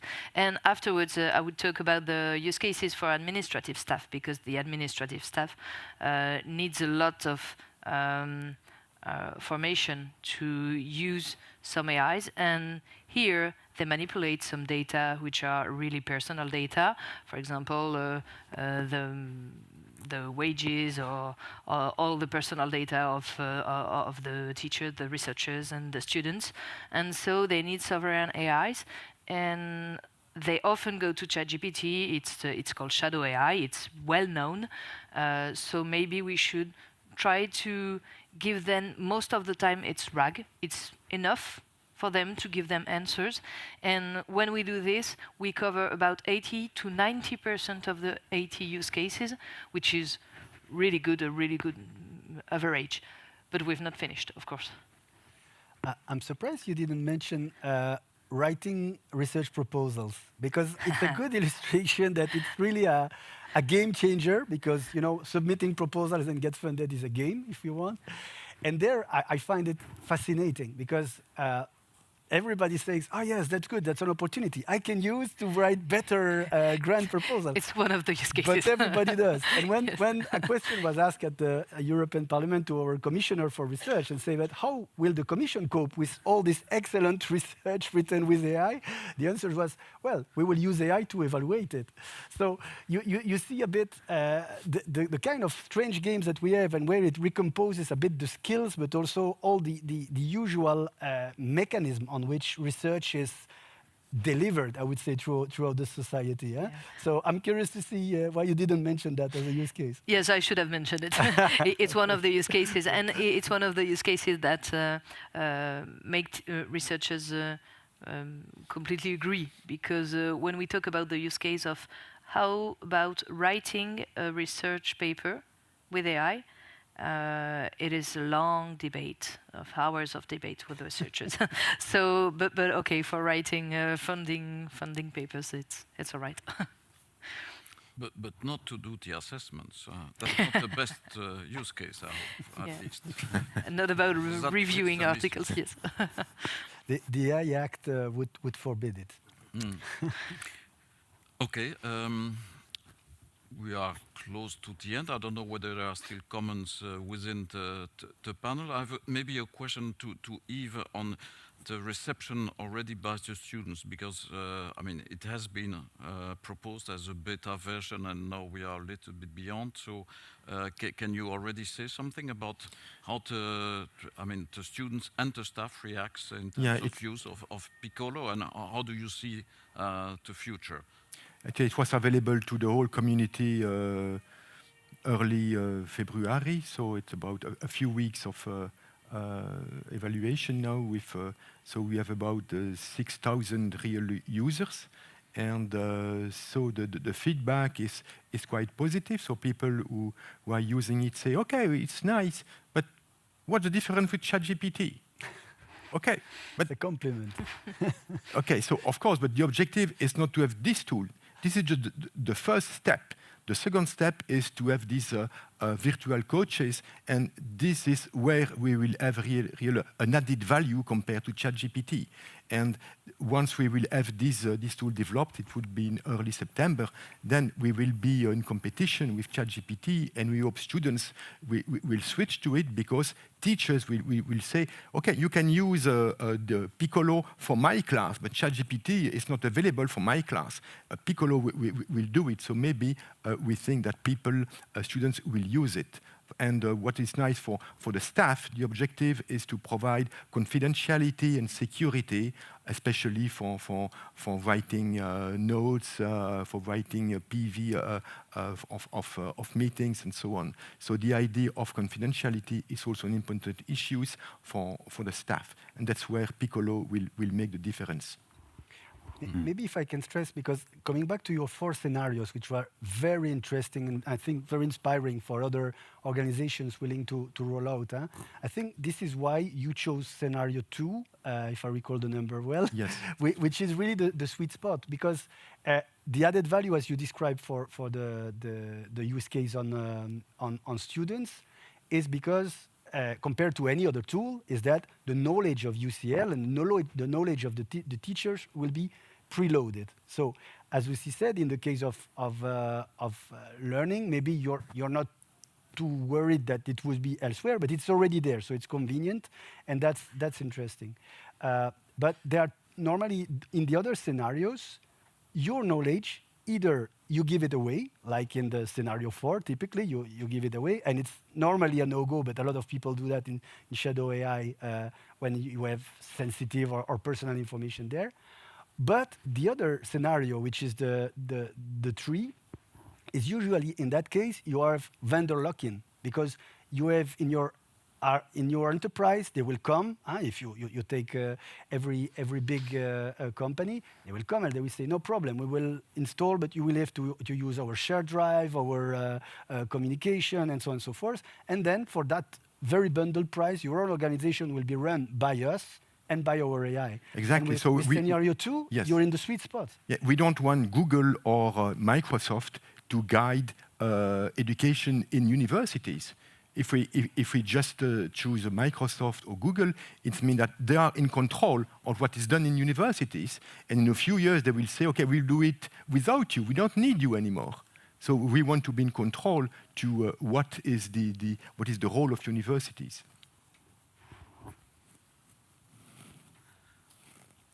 Okay, we are close to the end. I don't know, because we didn't speak a lot with the online audience. I don't know whether they have questions.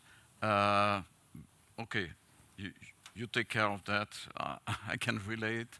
Otherwise, in the room, are there questions on this second panel, which reviews, as you can see, different types of experiments, and it's done at the level of universities. I still have a question, because you spoke about mutualization, but what is the best level for this mutualization? Should we universities leave them to room to coordinate some experience so that they can share some resource, or do we need more from the public authorities? Do you have a view on that, or is it too early to understand what kind of additional help can come from the public sector? Okay, if we wait that something is done, it will be too late. So that's why we did already something on the cloud. Okay, it's not totally perfect, but at least it's there. And for me, the best level is Europe.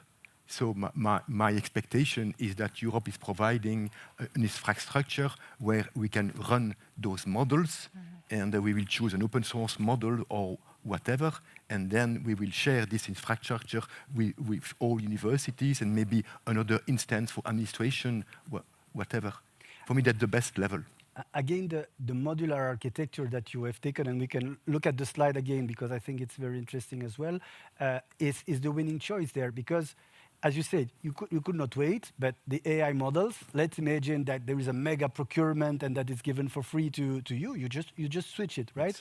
Yeah. And that's the thing. That's why, in my view as well, what we see is that really the inference, running the LLMs, because also your HPC, for example, it's more about booking hours for training models, right? And it's important to train models, but most of the needs of the people is not to train models, and you don't always need to train your models for new usages with the context windows and with the agentic paradigms. So that means that running an LLM will become more and more a utility, a commodity. And I think there is really a big room for mutualization. Of course, running the LLM in a way that you don't leak the prompts, you don't leak the data, and all these aspects. It's not only about sovereignty, it's part of it, but it's also compliance. Simply comply and have the reassurance that really the privacy by design is enforced and this kind of thing. So for me, running the LLMs is probably what most universities would need. And then you have an API to a standard, and you have tools maybe like through the MCP protocols, and then the universities can build their own applications on top of it. I think that would be the sweet spot. I would make an additional comment on that. So I think it's similar to what we can see in industry, that uncertainty is a major blocker for making strategic long-term decisions. So yes, we can move forward as universities, and as Yves said, I agree, we should not wait for everything. But I do see a big role for the public authorities at various levels to provide this certainty so that there is a long-term perspective. But it seems that the sovereignty issue at the level of AI might be solved more easily than at the level of the cloud. I mean, that we have, because of course there are legacy issues there, or I don't know what's your view there into the links between the different layers of sovereignty. That's why I really like the ASAP acronym. I will reuse it. I will credit, but I will use it because as sovereign as possible, as we have seen with the Eurostack analysis, I would say we are far away from total sovereignty. And even though, what is it? Do we really want to be a closed Iceland in the middle of the world? I don't think so. So it's more about indeed being let's say, as rational and independent as possible in our choices. And I think rationality here is about understanding how these machines work, not fighting against bundling the offer, but really decompose what is AI and what I need in terms of AI. So again, the examples that were on the table today are very interesting. And independence, it's about avoiding vendor lock-in. I think it's the pragmatic thing we can do. Then, as usual, big problems take time and to be solved, and we need to focus on small problems while looking at the big picture. And I think we had, again, around the table here, very, very concrete, clear example where we can move forward and in the same time not lose the big picture. Thank you. So, are there some questions online or in the room? Maybe starting with online.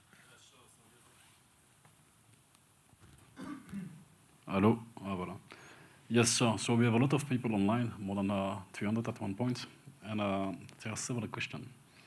The first one is, do European universities have any choice besides turning into AI orchestrator, accepting that the thinking and the knowledge is now a foreign utility, and focusing then entirely on how we use it for the public goods?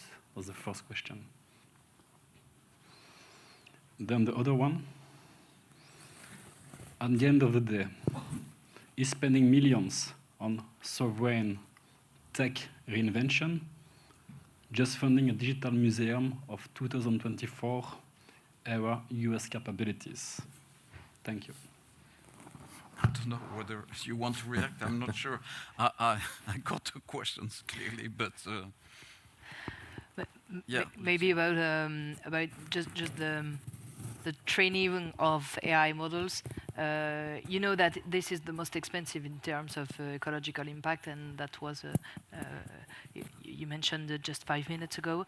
For example, Mistral Large. To my mind, Mistral is one of maybe the only big enterprise to measure the ecological impact of their model Mistral Large. You can find it on the internet website. And the measure is done by, in France, it's called ADEME, and the association Carbone 4, which is two independent institutions. And the training of an AI costs 90% of all the use of AI. So if we can avoid training new AIs, if it's not necessary, this could answer many questions about the ecological impact of AI. And this is really important. We don't mention it, but it is a really personal point of view, how we deal with the ecological impact of AI. For example, some of you only use their bike, and some of you use a car, some of you don't take the plane, and okay, it is really personal. It's exactly the same in AI. So when I use an AI, I have to ask the question, is it necessary? Is it really necessary? And the answer is not always yes, and maybe for the same task, it's not always yes for any people. So we have to, by developing AIs, we have to ask the question, and it's the same question, is it really necessary? And so the training of AI, maybe we should stop or limit it most of the time, because there are many AI. And we are not sovereign about training AI. For example, Mistral trained Mistral Large about on many non-sovereign data, many US data. So, okay, this is not a problem anymore. Maybe we should go to other things, and this does not answer the second question, but this is just offside. Yes, maybe the second question of this idea of museum, that we are spending millions to have a museum from 2022. So where is the problem? A museum 2 years? So what does that mean? So we have just 2 years far from US. It's very small. And when we see all the progresses, my feeling is that in a few years, all the models will be almost the same. Okay? So 2 years is very small. So I think that it's quite easy for Europe just to reach the same level as US and China for the level of quality of LLMs. Mistral Large, for example, is very good. So there is no problem with that. And spending millions, so is it better to spend millions to pay Microsoft or Google to use their system? I don't think so. I think that it's better to spending millions to have and to build an AI system, European AI system used in universities, in administration, in industries. So spending millions to have an autonomy and sovereignty is an advantage and is, for me, very important. So sovereignty costs money, so that's something that needs to be known. So, but it's indeed a matter of independence and sometimes of survival.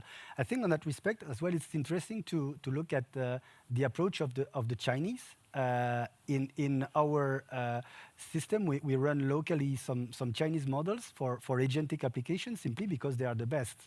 That you can have open source, right? So their strategy was, we are late, so we could not fight with the eloquence, I would say, of the big GPTs, but instead they built smaller models specialized in reasoning. And that was also one of the questions with the AI orchestrators and so on, if I understood well, which is indeed the reasoning will be more and more important for the models. And there is this kind of soft sovereignty, as I call it, which is really the soft power is in the way the model reasons. So for example, if you ask an American model what is the take of great thinkers on AI, it will cite only CEOs of big American companies, because for these models, the way they are aligned, their reasoning is that, only CEOs are smart people, these universities, what do they know?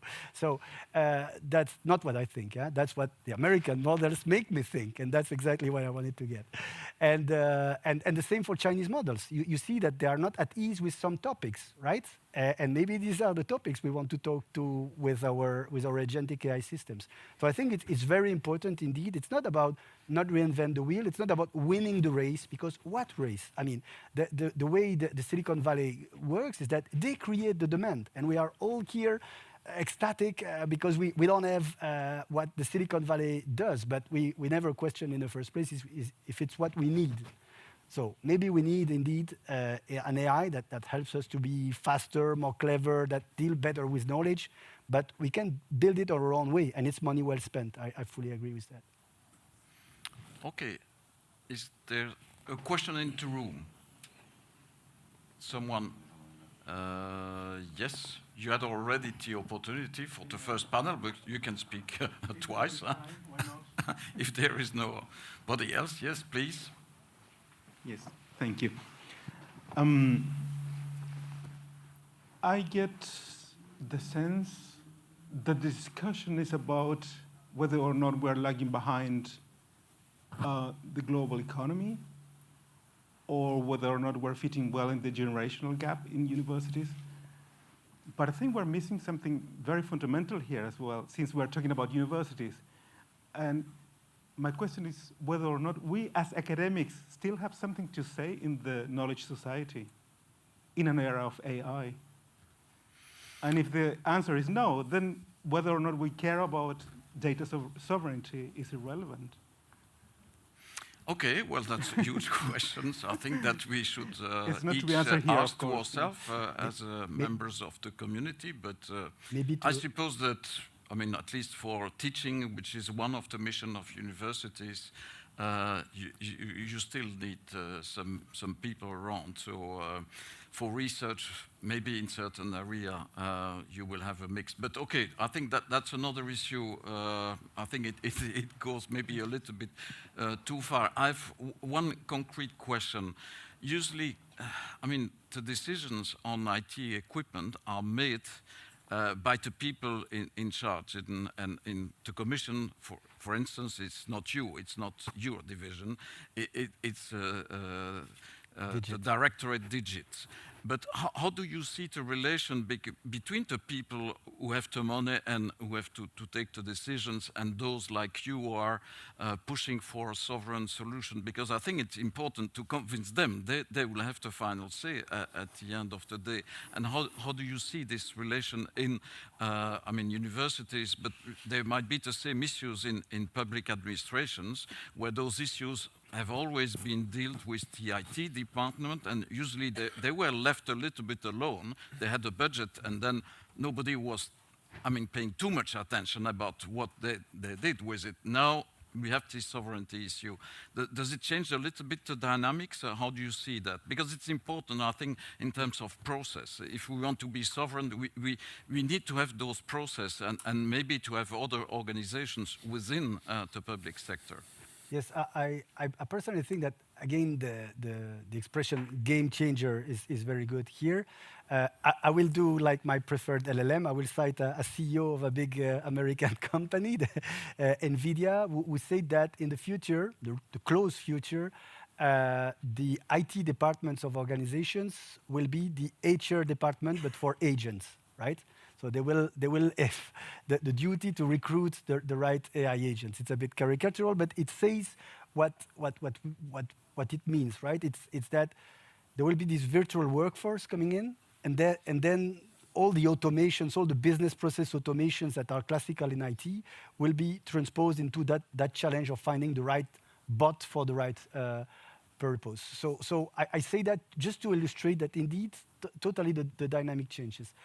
Where does it start? Again, in our case, our story is really that we started like an experiment, but we were lucky enough to have enough firepower, not so much, not millions, but let's say tens of thousands to spend into a round experiment. And then they came at the right time to talk to us, and we managed to have a relation of trust. And the way it works now is that we are sitting in the architectural committee. So they deal with industrial scale issues. They care about cost effectiveness, for example, and we are staying there to give advice and to say, beware of the next feature, beware that in agentic AI it will work slightly different and things like that. So it's very, very effective. I would call it an innovation pipeline, and I think every organization needs that. Yeah. Okay. I would have to run slowly. Yeah. To run. Okay, no, we stop now. It's 5:15. Thank you very much for the panel, for the participation. Of course, the discussions might continue. There is, I think, a reception now, starting in a few minutes. So probably it's a good moment to have other conversations with the members of the panel that I really think today. So thank you very much. Thank you. And we can close the session. Is there a message otherwise from the BOSA to make? Maybe that there's some demos if people want to see. So there are demos for people in the room. So for the others online, of course, it will be more complicated to see the demos and to continue the conversation. So thank you.